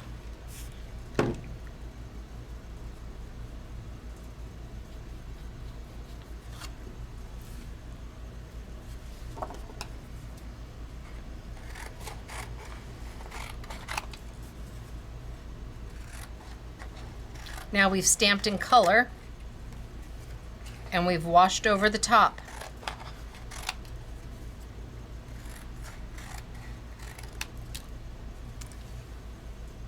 Taking away that stark white. Maybe you like the stark white. I love this one. I love that I painted in a little bit of my yellow and I added a little bit more pink and a little bit more green. The key point is the ink doesn't move. Does not move. It's amazing that way.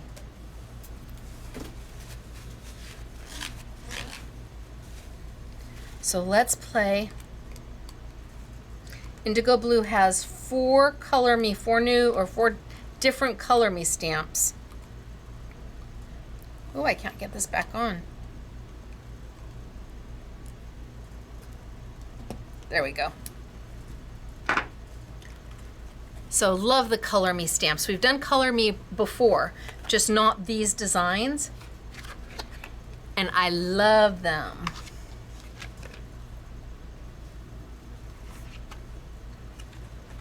So 4. And I'm gonna play with this one.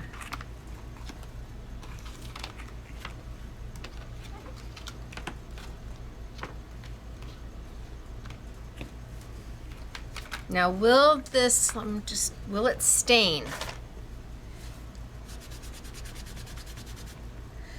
So my stamp may be stained. I could also take a little bit of alcohol or hand sanitizer to help clean that off.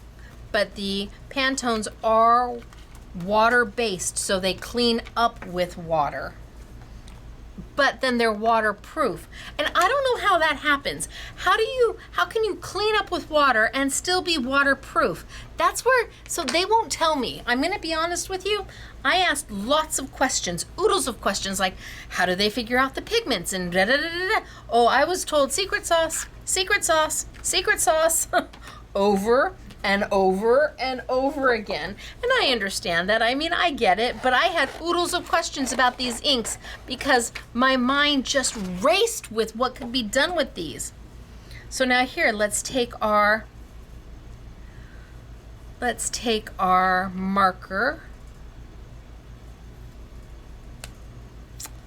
and let's do our yellow first. I do some yellow.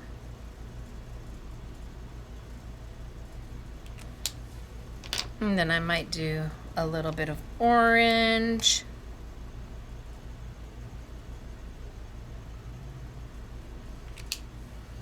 And I might smudge those two together.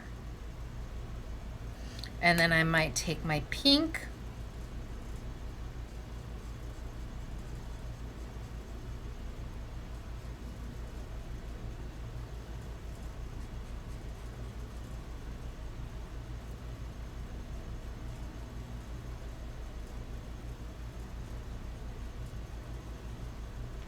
And do all my petals.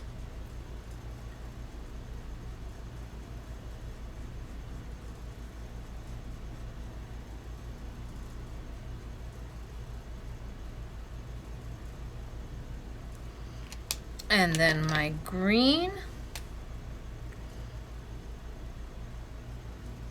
for my stem and my leaves.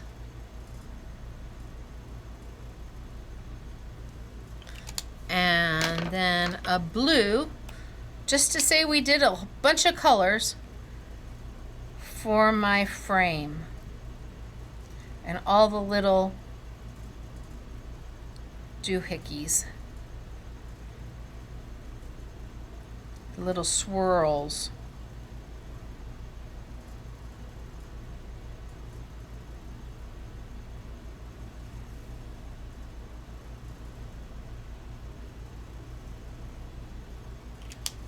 Little pink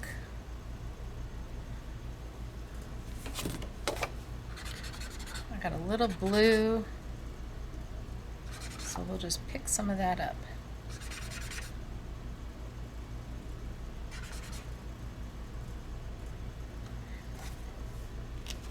All right, let's see what we get.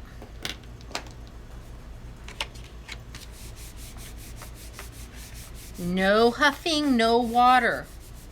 Super important. No huffing, no water.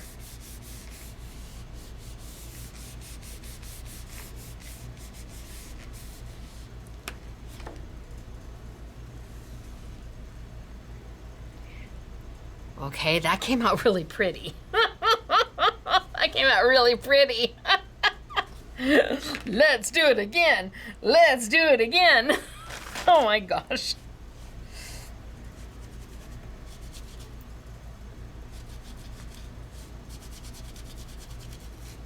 Clean up my stamp a little bit.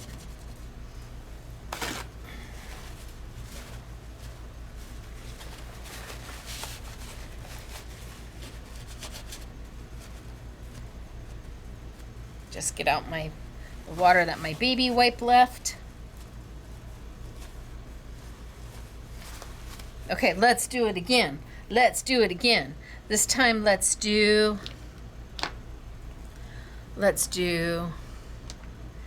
maybe the purple. Well, we'll start with my yellow. Always start with my yellow. And we'll do the center.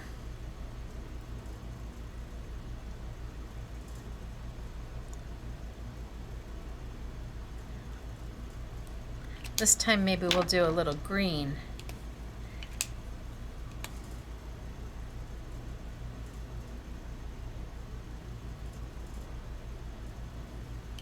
And I'll do my little dab, dab, dab.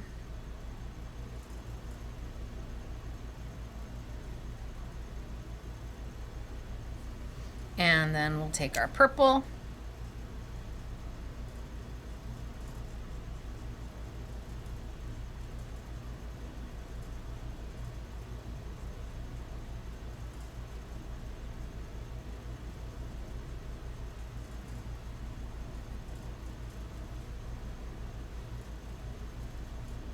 Now, I don't have to be an artist to do this. I just want to use the best quality materials, the best quality inks to do this. That makes me look better than I am. When you start with better product, you end with a better result. And I have to say, and I've said this on, if you've been watching on Wednesdays, I don't typically need to have something. I'm okay with having 18 Ecoline colors, and every time I demo with them, I use those 18 colors. I'm good with that. I need all of this Pantone. I need it. It's just, I need it. Now that I see what I can do with it, I don't know that between the Pantone and the Ecoline, having the refills for both so I can refill my pins, one of them being water-based or water reactive, one of them not being water reactive. I'm gonna go zoop and zoop so that they work seamlessly together.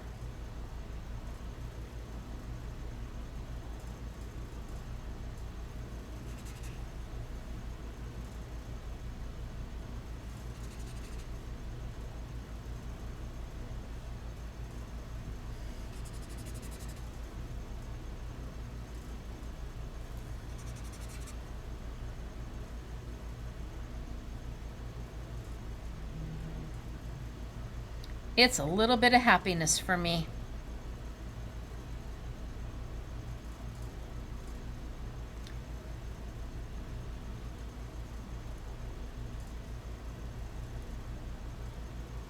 And we haven't even gotten to the jars yet. We're going to go there next.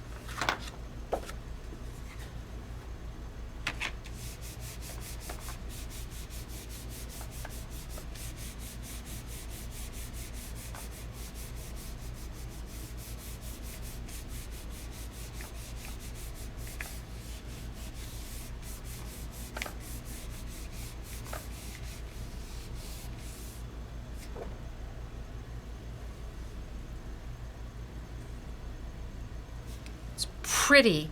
It's so pretty. Now this one's been sitting, and just because I'm me, I'm gonna hit it really fast.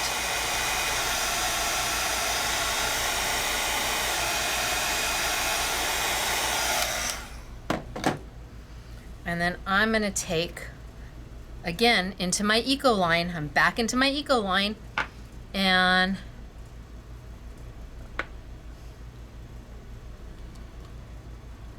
I take a little bit of my yellow, and I mean a drop. It's literally a drop.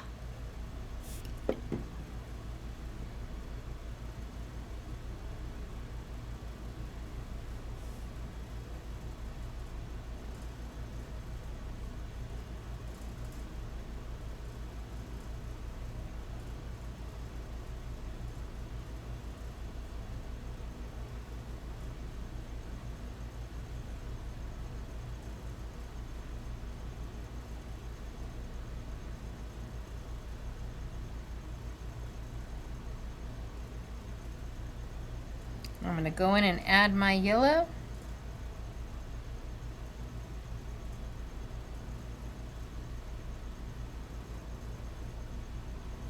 And I like a paper towel just to pull some of that color up.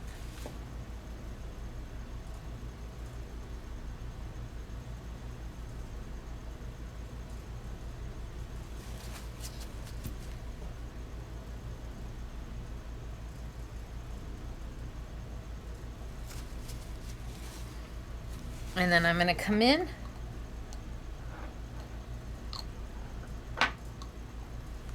with a little bit of my pink, just a drop. You take care of these jars and these markers and they will last you a lifetime.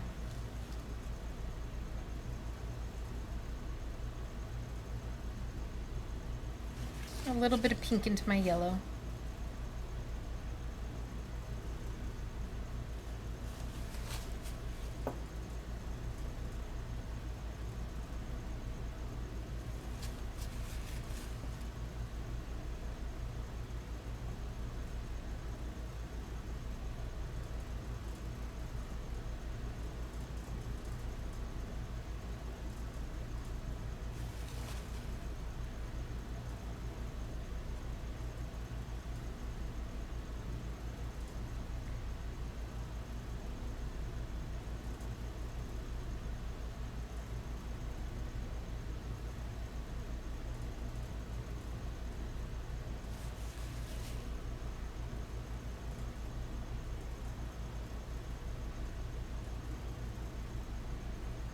And just paint.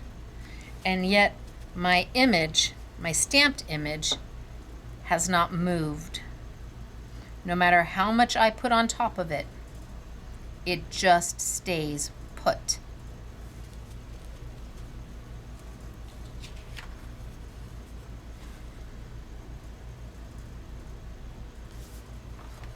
And a little bit of my green.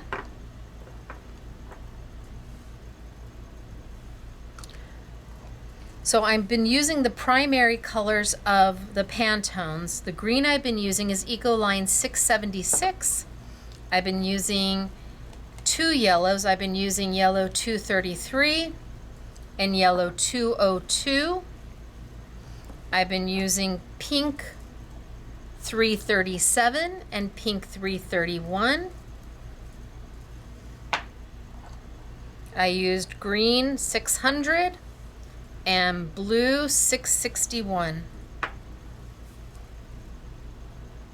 That's the Ecoline. And then the markers I've been using have been the Pantone primary set. Except for the green.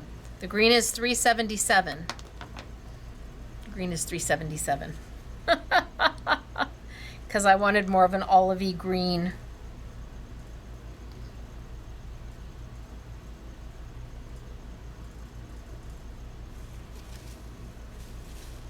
And then I can come in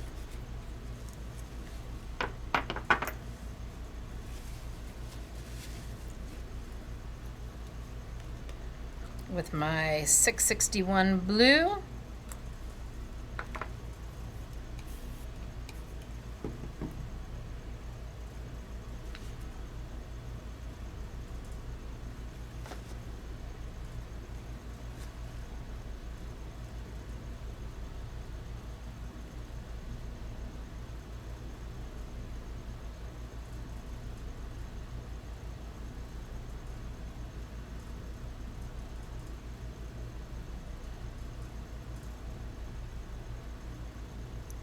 And paint it right on in.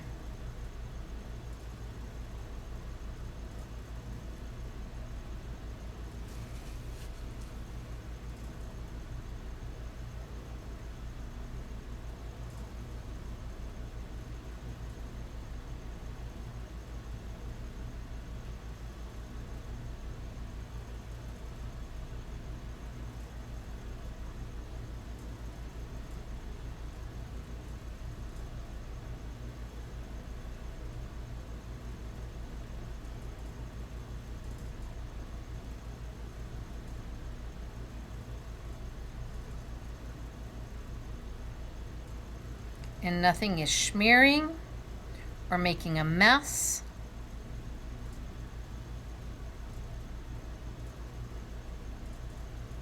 And I'm not being careful. I don't have to be careful. My ink doesn't move.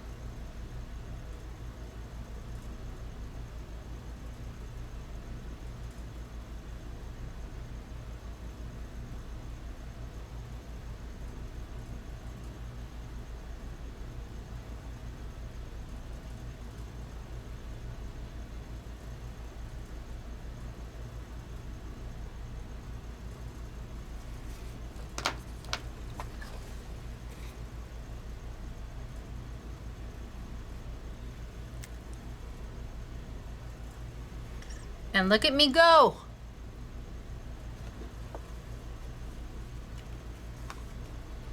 I still have this one to do.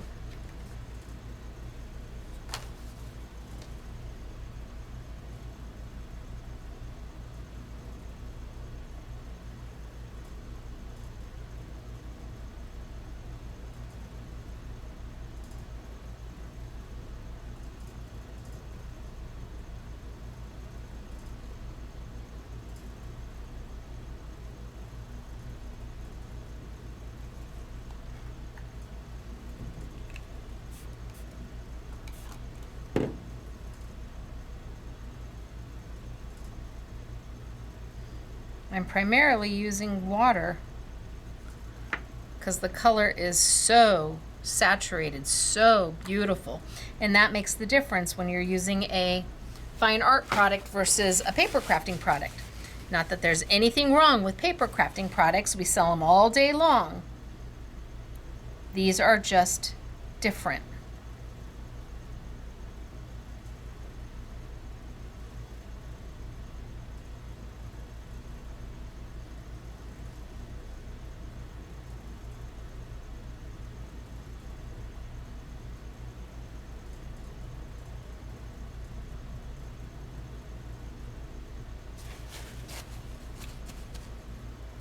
And that blue against that purple is magical. And yet my purple didn't move. Not anywhere.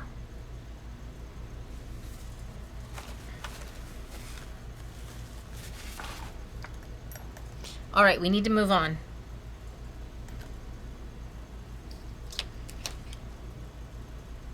I struggle with the moving on part. I do.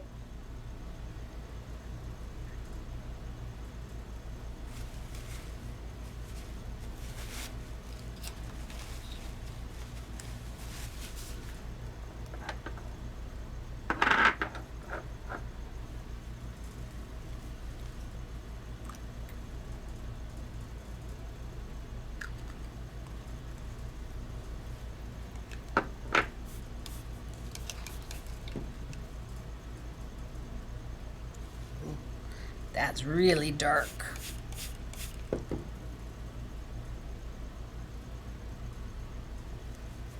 Okay, well, let's get some of it down and then we can pull some of it up.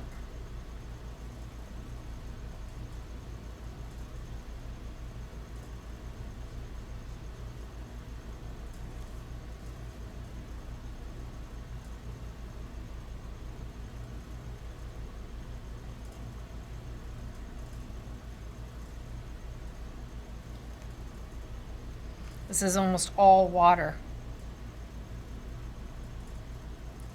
mixed in with my Eco line.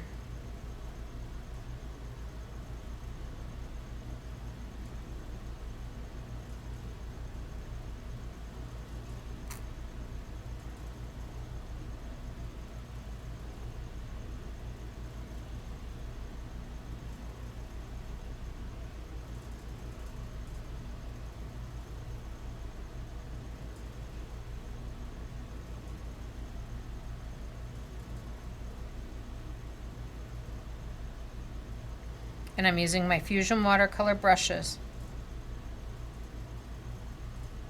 Those are from Yasutomo.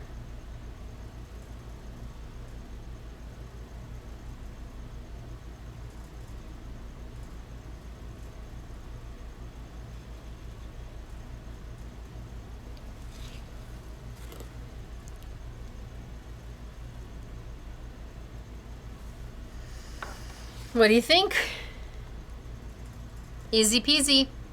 When you stamp with your Pantones, or your Ecolines for that matter, if you're just gonna stamp and not add water or do a light watercolor wash over it, you stamp with the brush end, not the chisel, the brush end. Easy peasy with the brush end, and you use the side. So we did a few things.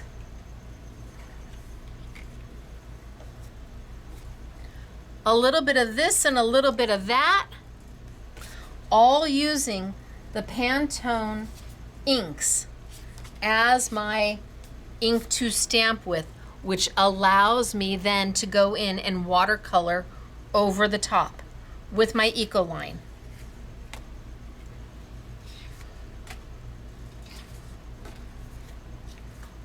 The right tool for the job. It really will make your life easy. Better product, easier to work with. Okay, now we move on.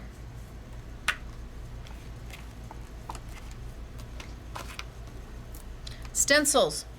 Let's talk stencils. And with stencils, now we're moving into the jars. So again, 108 colors. I know that's a lot. Pick a set, start with the primaries maybe, or pick one of the color families that make your heart happy, or get the open stock. But right now, at basically 50% off, you're not gonna find them anywhere else for that price. I've got them for a little while at that price. I'm gonna try and talk them into letting me have them for a little bit longer. But I pulled out a bunch of colors to play with. Just a bunch of colors out of the 108 that I could choose from. And now we're moving into stencils. And stencils are gonna behave completely different. Where we've been using paintbrushes this whole time, we're gonna move away from that and move into daubers. The mini dauber is my favorite. And the rounded top works better than a flat top. A flat top, when you're using the stencil, can get hung up on pieces of the stencil, and you also tend to push down a little bit harder, and the whatever moisture is in, whatever the foamy, whatever liquid is in there, can tend to push out a little bit. So I tend to like the domies, especially when I'm using the Pantone inks or the Ecoline jars.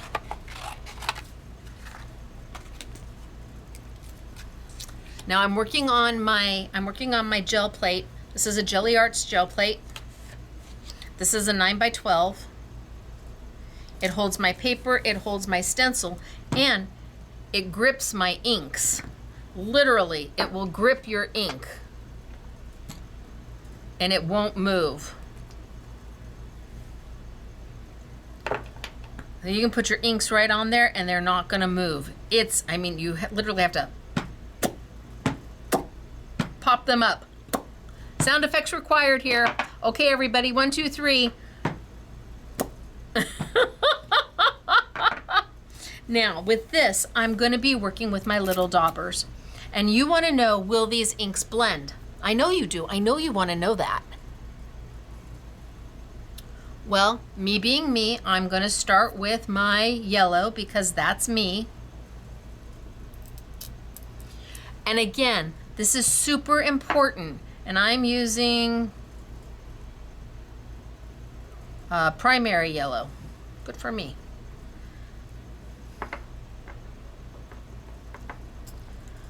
One little drop.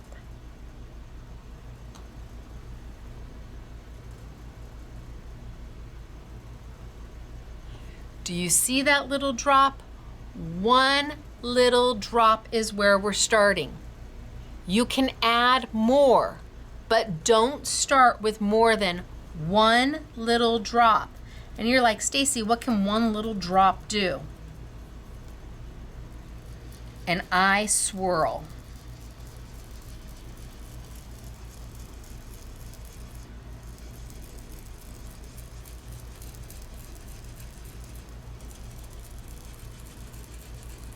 So what can one little drop do?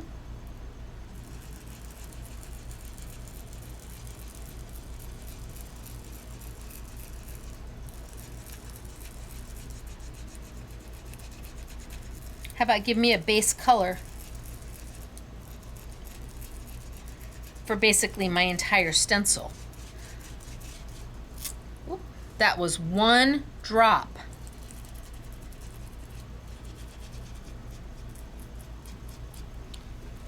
Really, that tiny little drop. Now let's add our next color. And I'm gonna add maybe a Pantone 218. One drop. Can you imagine how long these are gonna last you? And they're on sale at basically 50% off. You can search far and wide and you won't find them for that price. That's Royal Talon saying, Stacey, go teach. Show.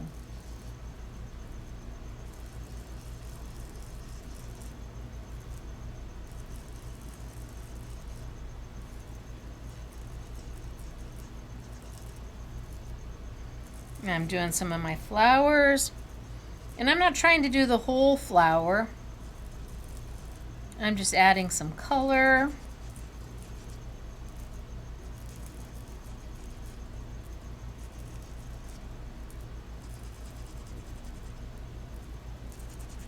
I'm still on my one drop.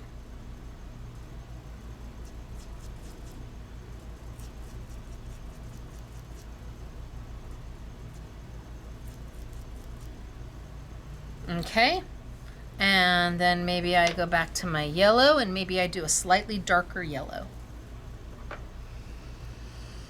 Pantone, it looks like 109. They really need to make those numbers a little bit bigger. One drop.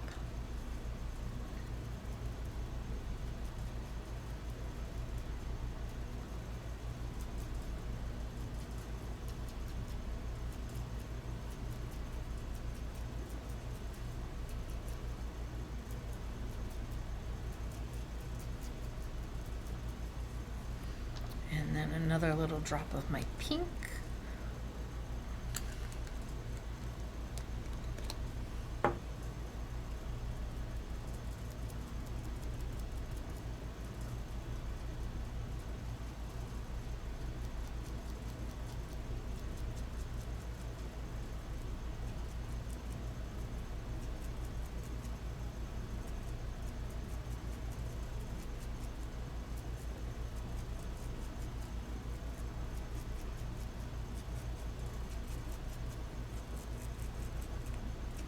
And then let's bring in some green.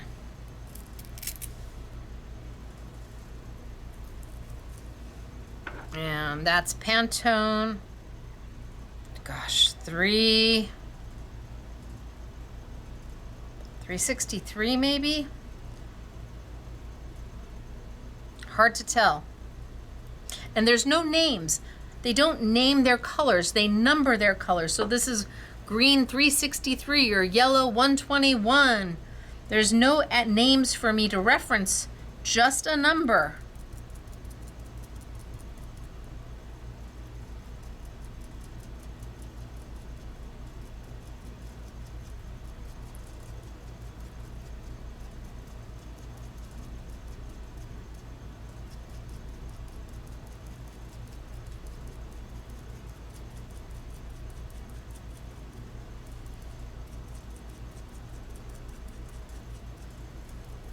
And I'm not trying to be careful. If some of my green gets on my flower, so be it.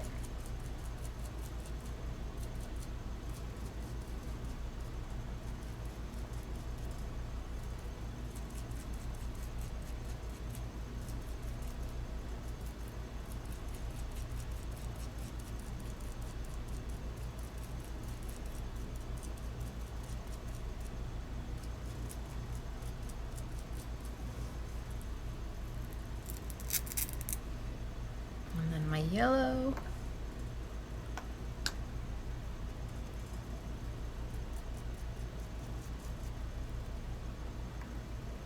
Drop.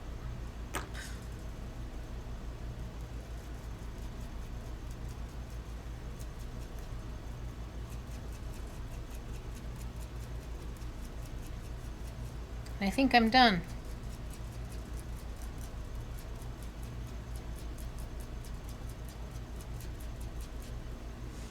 So we pull it up.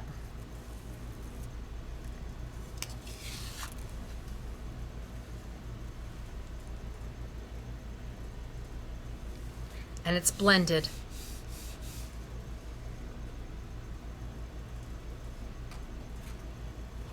That's so pretty. Let's do it one more time. I'm going to change my colors a little bit. Just a little bit. I'm still going to start with my yellow. A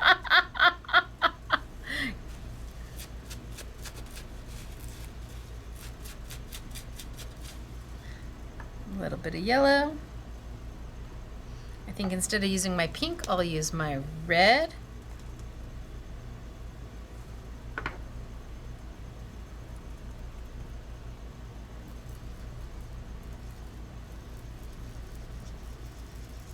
It's going to have a little bit of color from some of the others, but we're just going to go for it. I probably should have cleaned my stencil, but hey, no guts, no glory.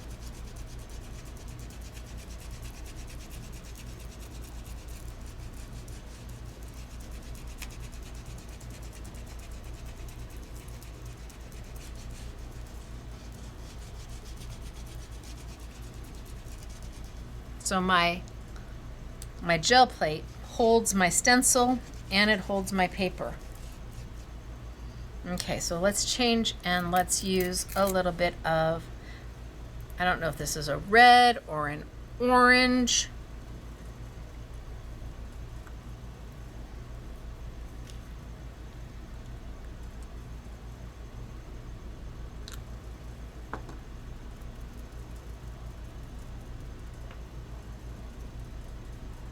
Well, that's definitely red.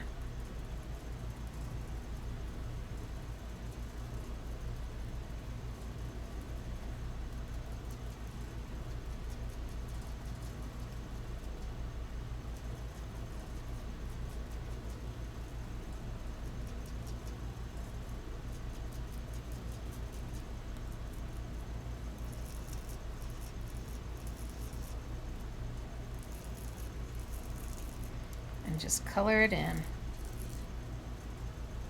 Any place I see a little flower, add a little color.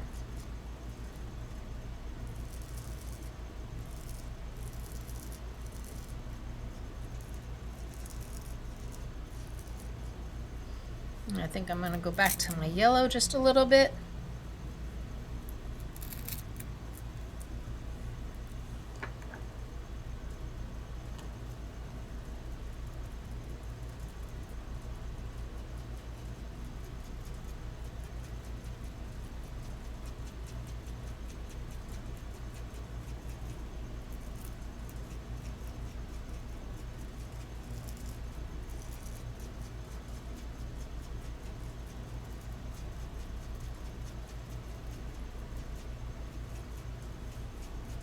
And then a little bit of green.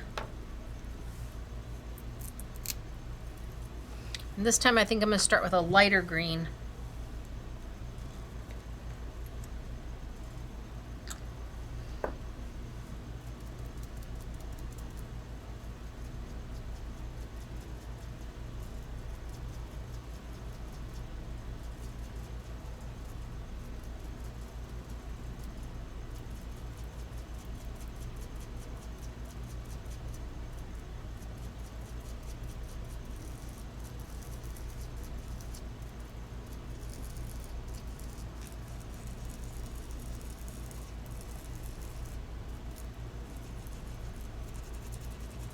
Come in here and just add that green.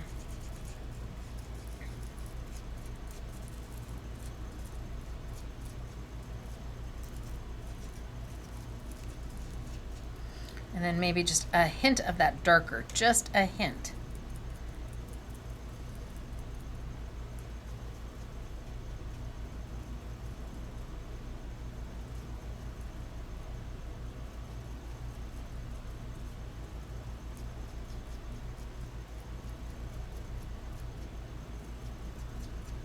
Okay, let's see what we get. Oh, they're very close. I blended my colors so close. All right. Well, yeah, they're very close. I blended my colors too close. This is definitely a deeper red. Okay. So now what to do with them? Well, I could leave it just like this and mat it and be done. Or I can take it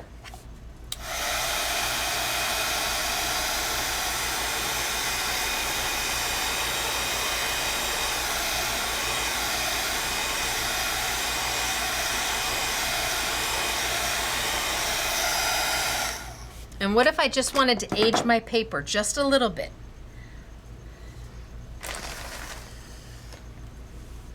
If I just wanted to age my paper.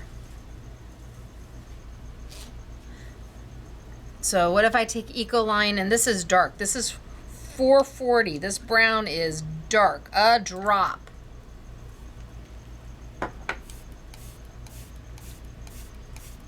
A ton of water.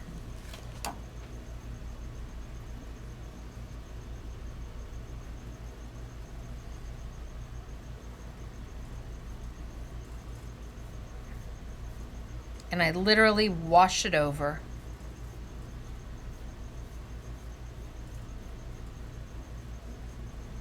Now my ink, my Pantones are not moving.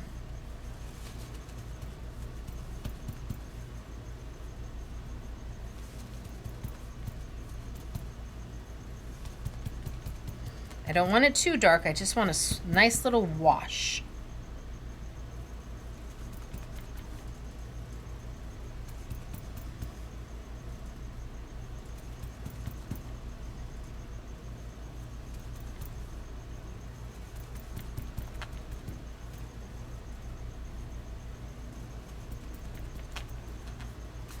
And I just age my paper a little bit.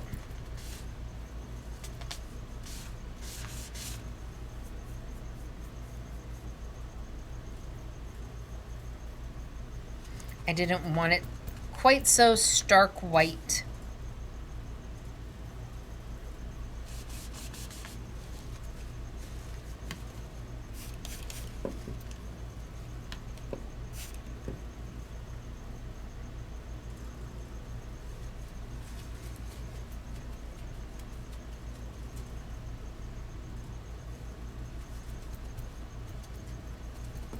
I think that's good.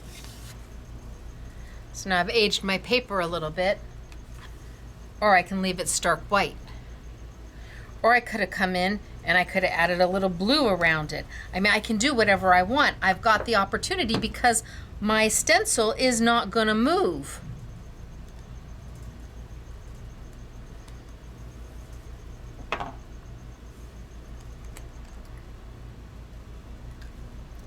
Now there's always a point where I go too far.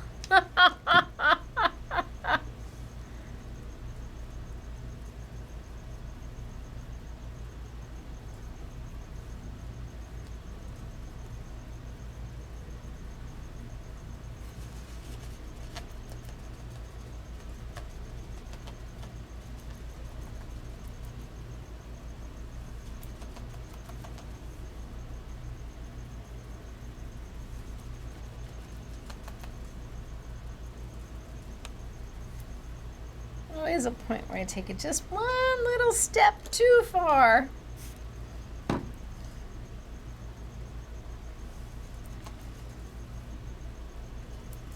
But I am of the mind, no guts, no glory. And all I've used is the smallest little drops ever of paint or ink. It's actually ink, not paint.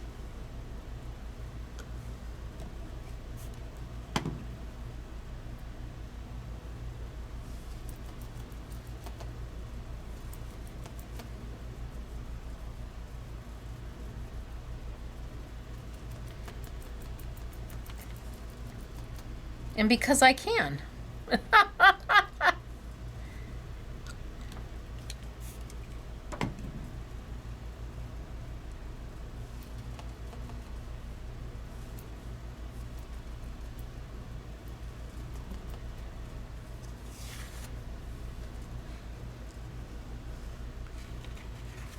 I don't know, you have options. You choose. The beautiful thing is that you get to decide what you want it to be. Stencils. Stencils, you definitely want to use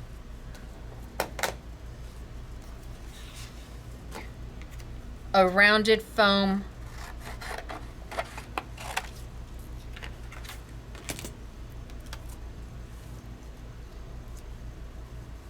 You definitely want to use a rounded foam blending tool.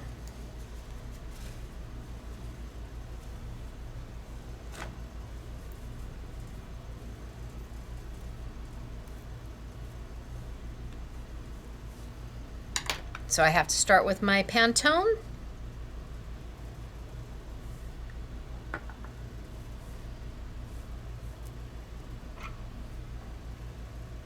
One drop.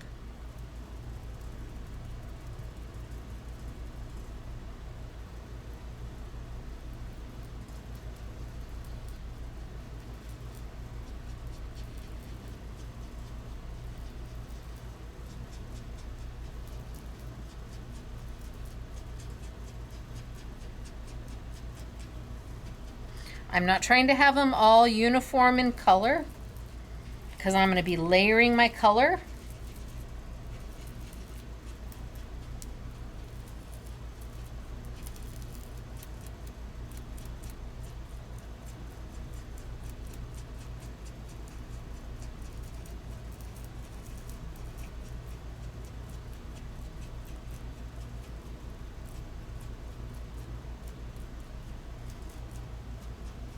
Okay, I've got some yellow down.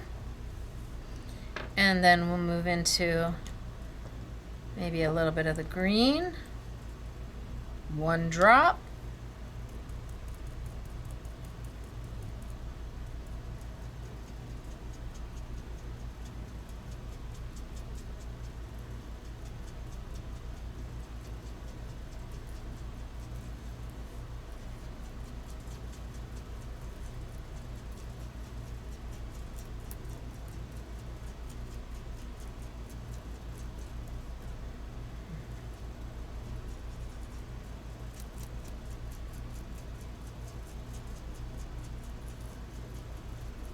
These have got little stems, so I'm trying to add my ink in the direction of the stem so it doesn't kind of flip back on me.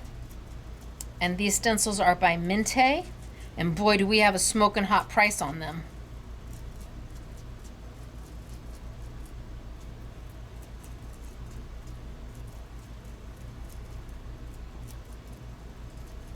Okay, I think that's good. And then, how about some blue?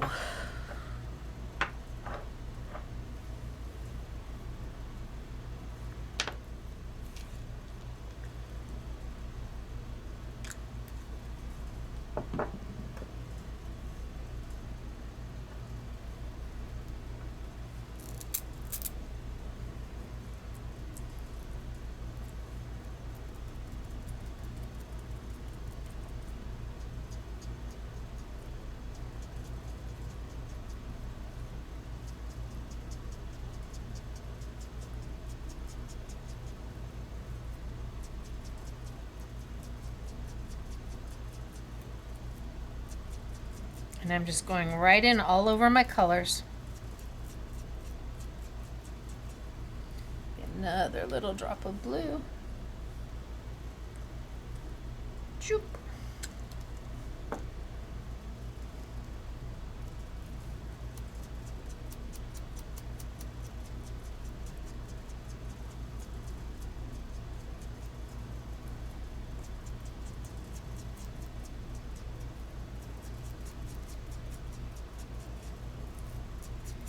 And blend my colors.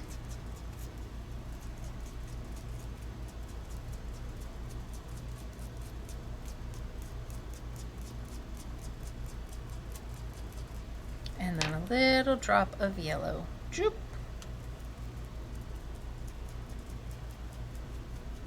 Just to kind of cement everything together.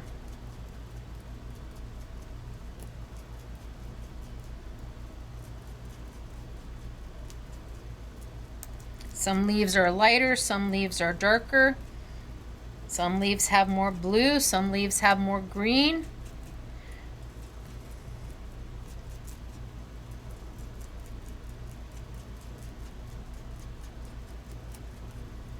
And then we can pull it up.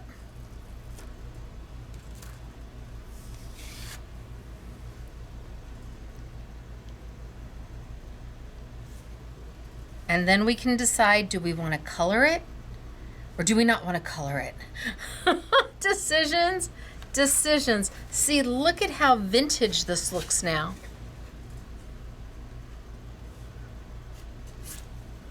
Completely different look. Same stencil. Completely different look.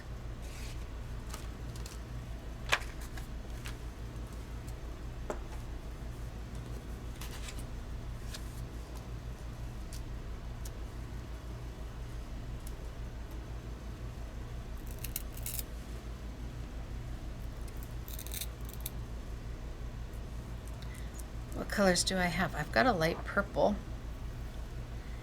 And I've got kind of a pink. We can try.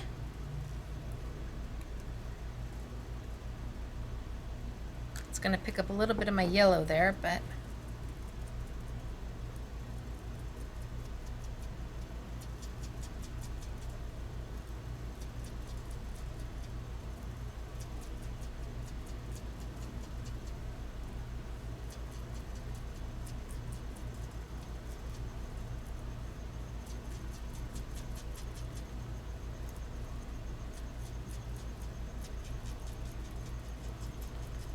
a little bit more pink. Shoop. One drop at a time. Please don't put out more than one drop at a time. You will find that you didn't need it. Now, granted, you have a whole bottle. I get it, but I am such a fanatic about, you know, if I don't need it, don't use it. It'll last me longer. And since I have to have all 108 colors of both, and I have to somehow break that to Mr. SMS, I don't think he really needs to know. I really don't think he needs to know. I think this needs to be, and he doesn't watch my videos, so I think this just needs to be between you and me.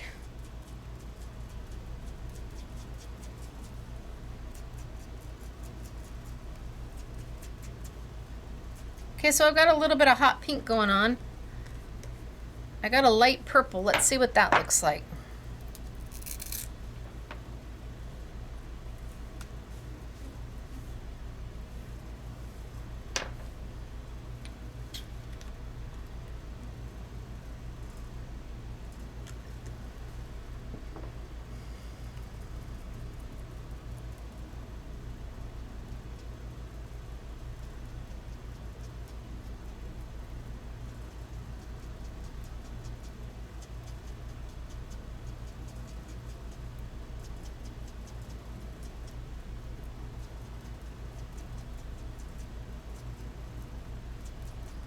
I just want to kind of kiss my leaves with the purple.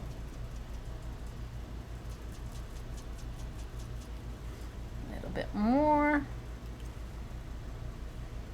So I don't even drop it. I just like touch it down, and that's enough.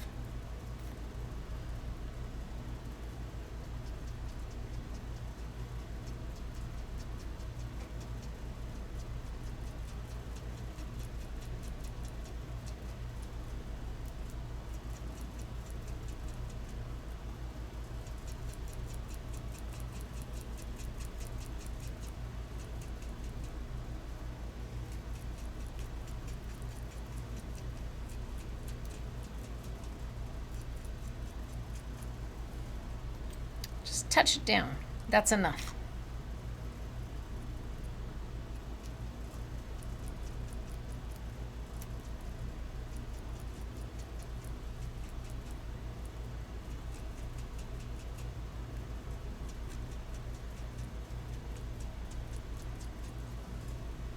And my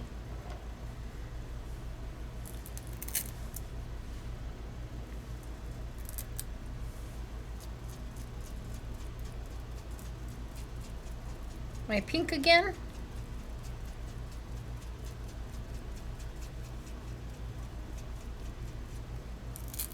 And I think I'm done.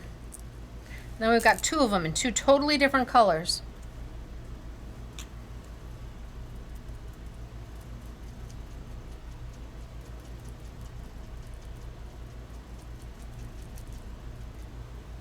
Okay, we ready to pull up?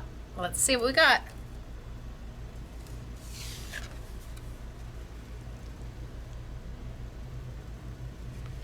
Or green. And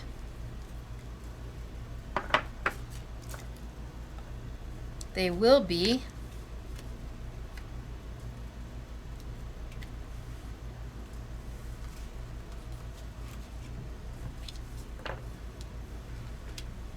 waterproof.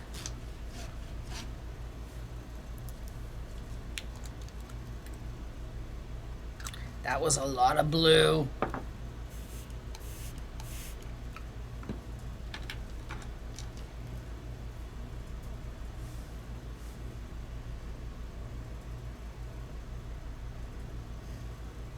Oh, it's a lot of blue. Oh, and I just dabbed into some red over here. Well, so be it.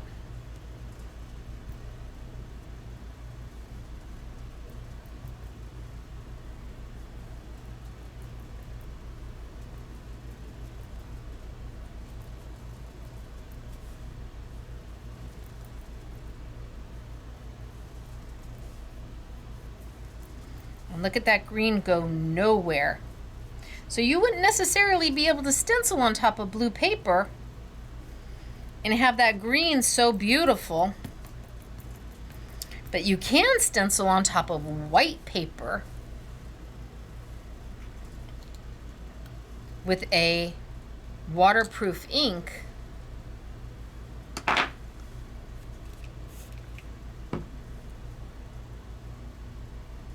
And then come in and lay some color down.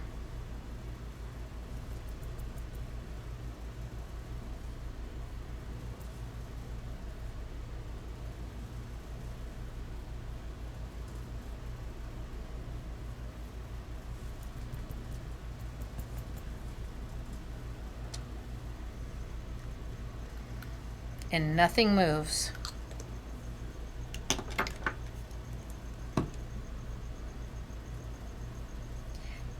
Different types of inks do incredibly different things. And knowing which one is which lets you then decide what you want to do for your project.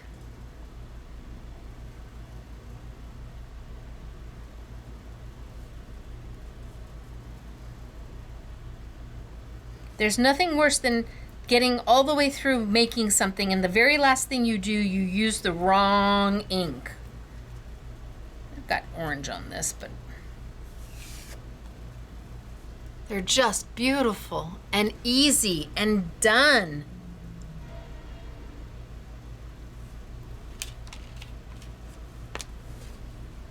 I don't know if this one's dry enough yet, but we'll try.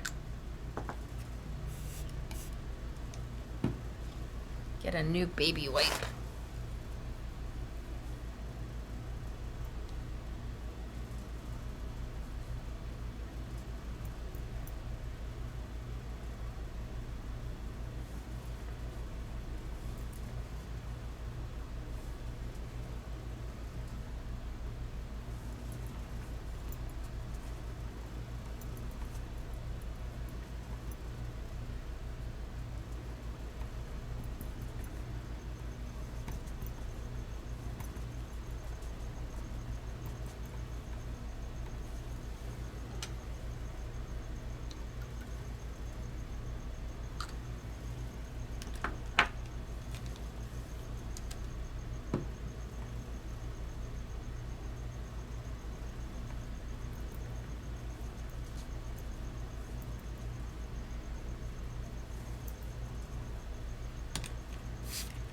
just go for it.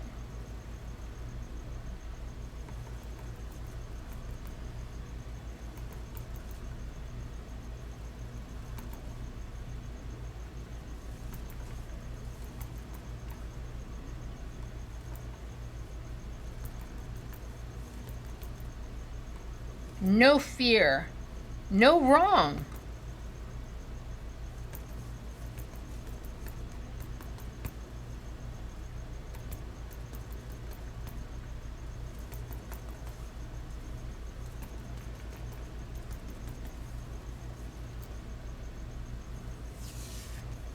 You just go for it.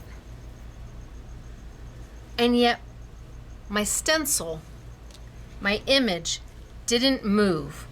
With all that liquid on the top, it didn't move. Whether I just keep it plain, I wanted you to see that they can blend. And I wanted you to see that on the stencil, it's best to use a dome-topped blender. And they're beautiful. So, we did a lot today.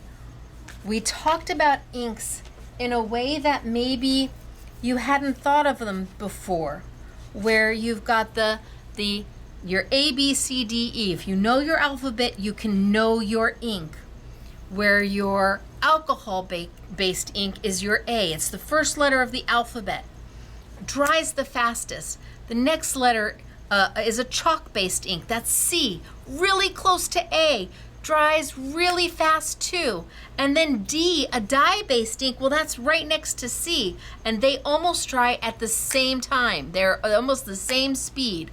But in paper crafting, when you get all the way to P for pigment-based ink, P and D, dye-based and pigment, they are worlds apart in the alphabet. I mean, they are worlds apart. You've got to go E, F, G, H, I, J, K, L, M, N, O before you get to P. And in paper crafting, that means it is an ink that sits on top of your paper. An ink that sits on top of the paper. That is going to have to be heat set, and I'm still smudging. Even after 2.5 hours later, I'm still smudging. I would need to throw embossing powder over the top of this and then heat set to get it to stay. That's what a paper crafting pigment ink is about. In fine art, we're talking about an ink that is water-based, absorbs into the paper, and yet is waterproof. The Pantone only refers to the colors. It's the co-branding. It is a beautiful ink that allows you to stamp in color and then come back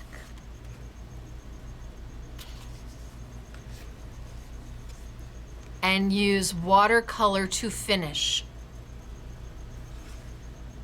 It gives you options, and because it comes in the jar and in the marker for your stamps, the jars for your stencils, and you can re-ink your markers, just like our Ecoline. If you have an Ecoline marker and you don't have the coordinating Ecoline jar, you are missing out. Absolutely, without question. There are two peas in the pod. Even if all you do is refill your marker, there is a reason to have both. Most craft manufacturers don't make markers. They make re-inkers and they make stamp pads, but they don't make markers. Now you have a marker. We have a watercolor marker and a watercolor ink. And we have a waterproof marker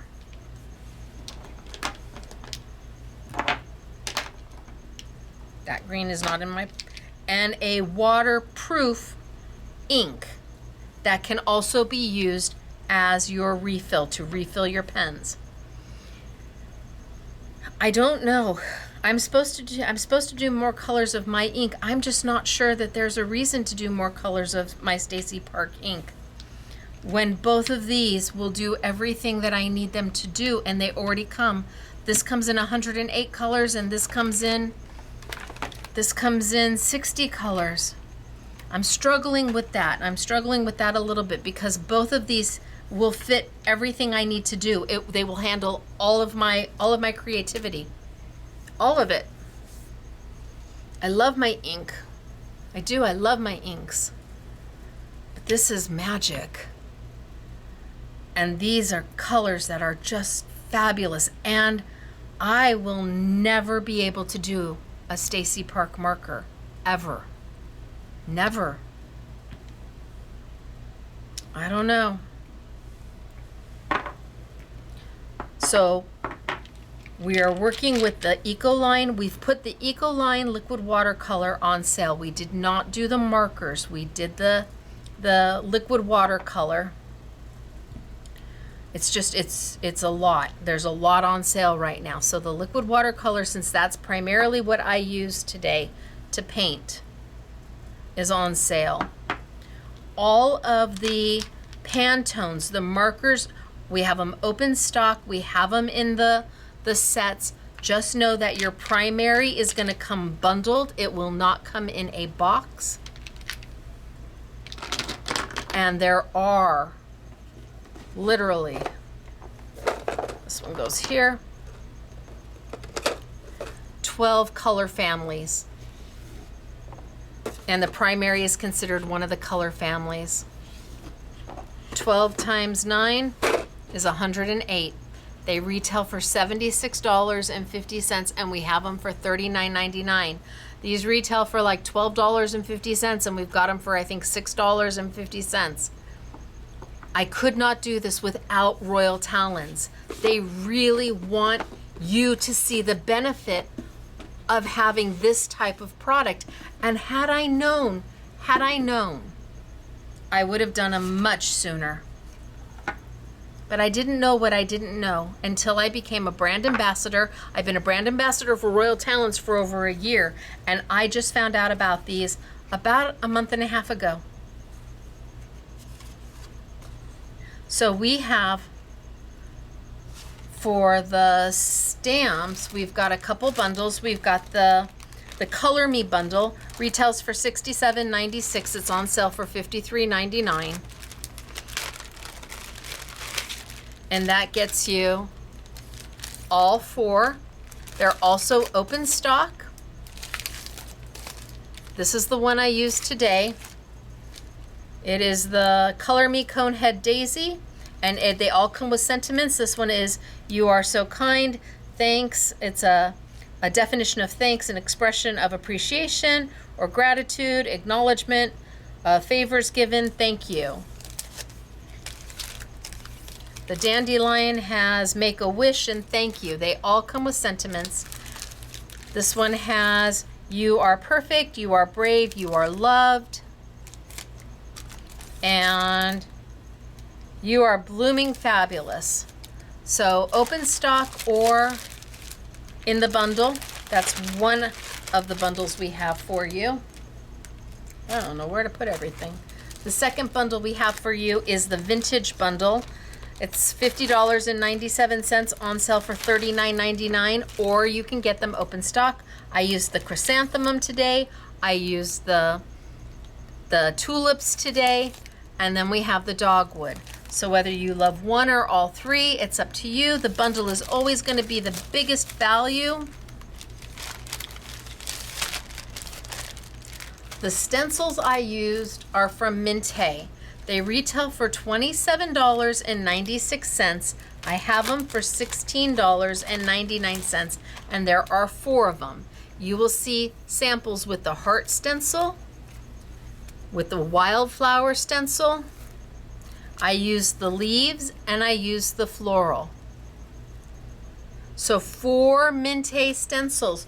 not $27.96, but $16.99 for all 4 of them, and the girls used all of them in their samples. Then I also have, the girls used brand new, we're the first to have it, Hunky Dory. It's a 40 pack of metallic satin finish cardstock. So the girls took 2 of each sheet and left me with 2 of each sheet. This is Hunky Dory, Adorable Scorable in the metallics with a satin finish. And it's beautiful. And I believe we're the first ones to have it in the country. It's absolutely gorgeous. And you're going to get 40 sheets. The girls took 2 of each sheet so they could make samples and left me 2 of each sheet so I could show you. We've got the gold and the silver. So they're beautiful. Look at that color range. It's lovely. It is on sale. And it's not a 20 pack, it's a 40 pack, and it's all beautiful satin. It's called Metallics, Adorable Scorable, Matte-tastic. No, wait a minute, let me see. Adorable, is it Adorable Scorable? Adorable Scorable Metallics Collection. It contains 40 sheets, and the sheets are A4 in size, so if you cut them and cut them, you get 4 A6 cards. They also, oh, and it retails for $20.99 and it's on sale for $18.89. They also used Adorable Scorable, and we have it in 2 ways. So I have it in the 60 pack and I have it in the 30 pack. Now the 30 pack they used to make the samples. So the 30 pack, there's 30 colors. With the 60 pack you get 2 of each color, and in the 30 pack you get 1 of each color. $14.99 down to $13.49. Not a lot I can do on the price with these because they are expensive to ship. The 60 pack, it retails for $26.99, on sale for $24.29. And like I said, there's 30 individual colors. And with the 60 pack, you'll get 2. And this is their Matte-tastic Adorable Scorable. So it's got this beautiful matte finish to it. And it's just color after color after color. Ooh, I like that pink. I like the blue. I like the purple. The darker pink. The light green. So I will probably start using this. Ooh, are these upside down? Yes. I will probably start using this until I find cardstock that makes my heart happy. This will work for my cardstock for when I am making my cards during our classes the rest of the week. There is just color after color after color of burgundy and red and orange, and they go back and forth. Oh, that one's just, wait. Oh, yep. Red. So 30 individual colors, 2 of each sheet. Now these are backwards. They did not make this easy.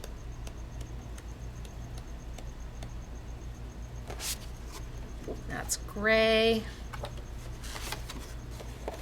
And that's gray. And I wonder if this is the blue that goes here. It is. And then I have all of this. And I have all of this. So a little bit of something for everybody.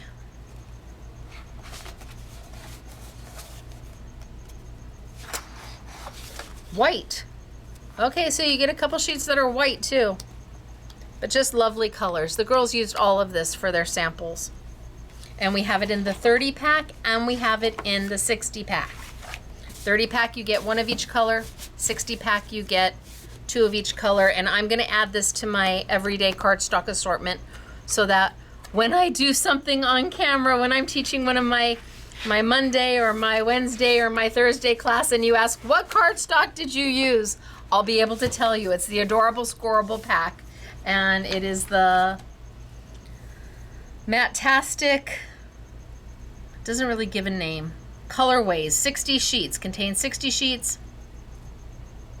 So you choose the 30 or the 60, or perhaps the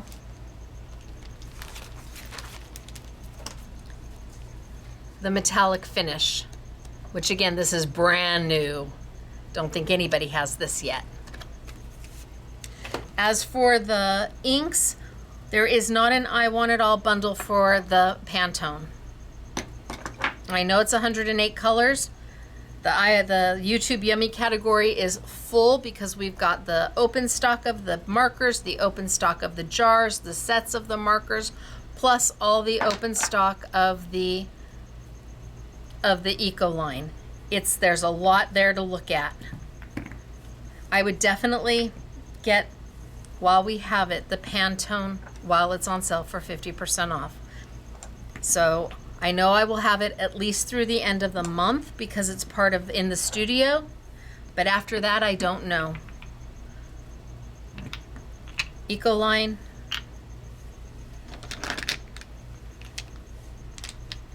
Pantone. And the primary set will come packaged in open stock. They do not have any more of the sets left. And it will be months and months before they will come back in. All right, did I forget anything? Fusion brushes are on sale. The little domies are on sale. I think that's good. Let me show you samples. All right, the girls have done beautiful samples. Now, Catherine did these and she didn't have time to finish them. But look at how soft and beautiful these are with the stencil, right? And that's with the Pantone ink, the liquid jar ink. They call it a refill. No, it is so, they so underestimated and undervalued what is in these jars. No, no, no. So much more. Let's see. So let me show you some. I've got a bunch of samples. The girls went crazy. So this is part of the Color Me. And again, they used Pantone inks to stamp and the Eco line to color. And this was by Katie. Isn't this beautiful? Here you've got the heart stencil. You've got the Dandelion Color Me. All done with the adorable Scorable. This is Claire.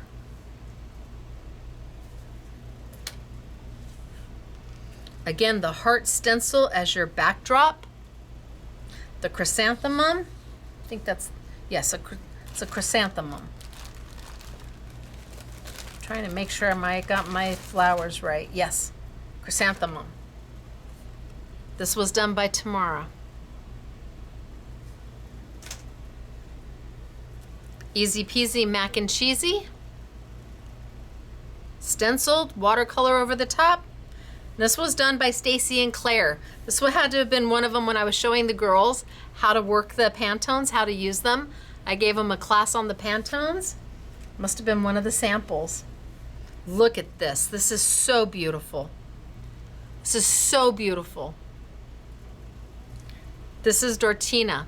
This was done with the Pantone inks and some Eco line. Beautiful, right? So she did yellow and then she came in. This is beautiful. And then we have Patty. Patty did the whole thing in the Pantone.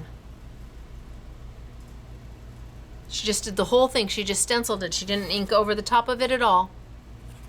Yes, Patty. I thought so. And then here we have, gosh, this is so pretty.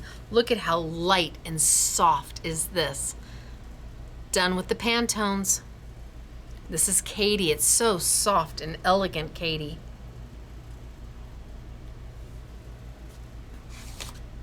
And another chrysanthemum. Bold and bright. You've got the hearts down at the bottom. Chrysanthemum. This looks like Tamara.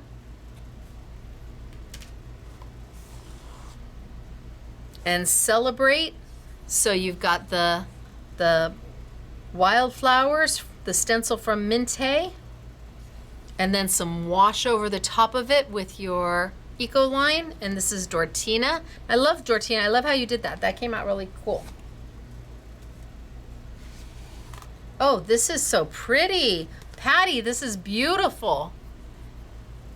Using the stencil from Minte.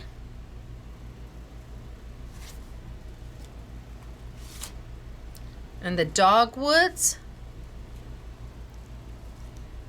This is Catherine. And look at how pretty is this. Mary. Love it. And this was all done with Pantone. No Eco line on these. They blended it with the Pantone.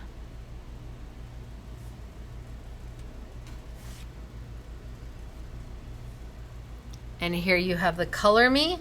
You've got the Pantone and then a light wash over the back of it so it's not so stark white. It really makes this pop. This is Gail. Lovely Gail.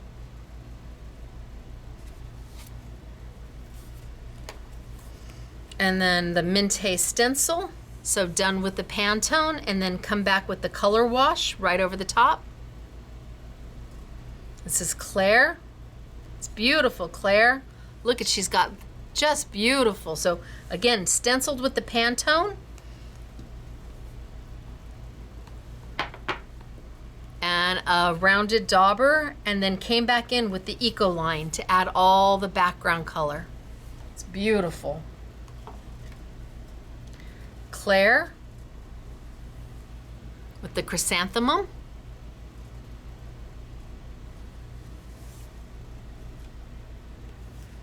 And Patty with the, what do they call this thing, this flower? I'm never good. The conehead daisy. They even stamped with the Pantone. And all the paper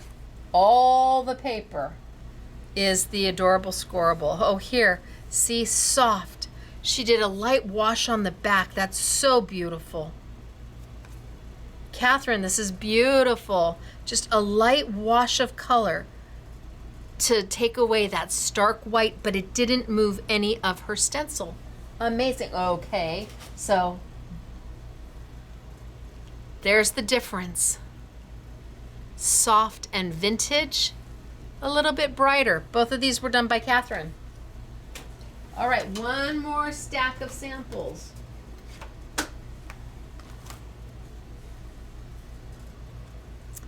I don't know who did this one. You didn't put your name to it, but I love it. The blacks and the purples, this is gorgeous. I don't know. I don't know if this is Mary. I don't know who did this. Ah! They didn't sign their name to it.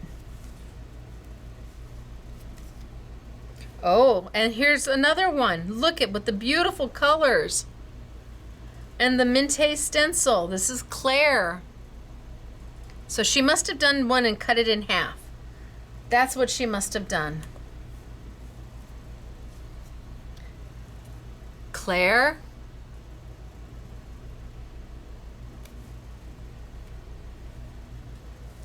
And Katie and Claire. Now she used the stencil, but she got that Pantone. She added a little water to it, so it gave it a little bit of a watercolory look. And then Make Your Wish, Claire, beautiful. So she did it, she stamped with her Pantone and then came back in and colored with her Eco line and did her wash, colored on the inside, colored her stem.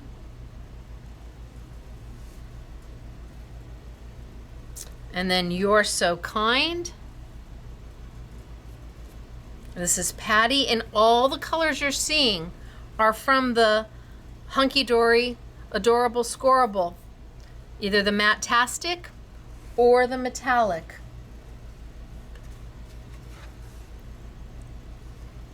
Catherine, a little bit of color on the outside.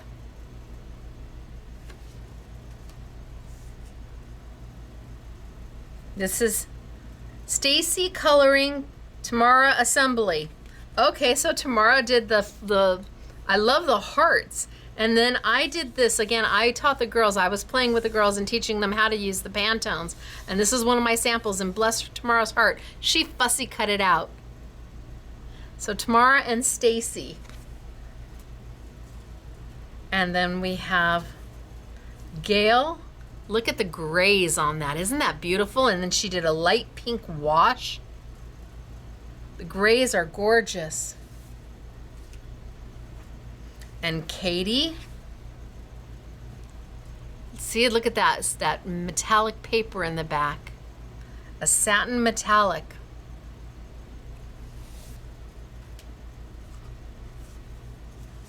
And then Tamara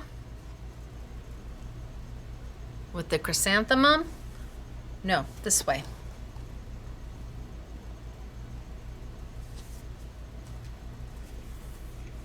And Dortina with the wildflowers and a beautiful wash over it.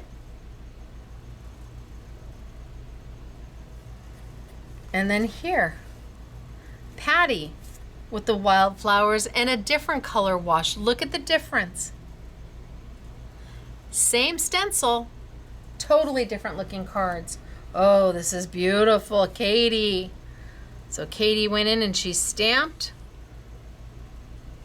with the Pantone and then watercolored with her Eco line. Oh, this is pretty Mary with the purple. That's that Hunky Dory metallic. And again, I think we have it exclusive right here in the States. I think so. I think I'm pretty close. This is Mary. And then Gail. So lovely, Gail. Beautiful. So she stenciled and then did a light wash, which really makes that center pop. And then we're almost there. The Dogwoods from Catherine in a very shabby chic looking way. The blues and the pinks. So she stenciled the background, she embossed the background, she stamped, she fussy cut. She did it all on this card. And then from Dortina. Oh, and here's another one from Dortina. She did a bookmark. Isn't that cute? Using the wildflowers. So it was a lot, I know. But I felt that I needed to kind of explain some of the inks, the pigment-based for paper crafting versus pigment for fine art, dye-based inks. To just throw it at you and say, okay, we're gonna play with Pantone inks, but not explain. Pantone's just the co-brand. Has nothing to do with the ink inside. Had I known, I did not. I was there when the Pantones were released. I was at that show. I saw them. I looked at them. I walked right by them. I said, thanks, but we don't do Pantone. We're not, that's not all that important to us. Had I known that they are water-based pigment waterproof ink, I'd have been all over it. That's just the way it would have been. I would have been all over it. Because as far as I'm concerned, I can make magic happen. All right, you guys, I know there's a lot in the YouTube Yummies category, the Saturday with Stacey category on our site. A lot to choose from. Scroll around, take a look. Just know that the Pantones are at 50% off, basically 50% off. So, and they'll be that way at least through the end of the month, but the end of the month is coming up quick. And then I have to move on. My In the Studio with Stacey moves on to something else, and then the product it goes back up to full price. The stamps and the stencils, those stencils are a smoking hot price for $17, $16.99, whatever it is. Do not pass on 4 Minte stencils for that price.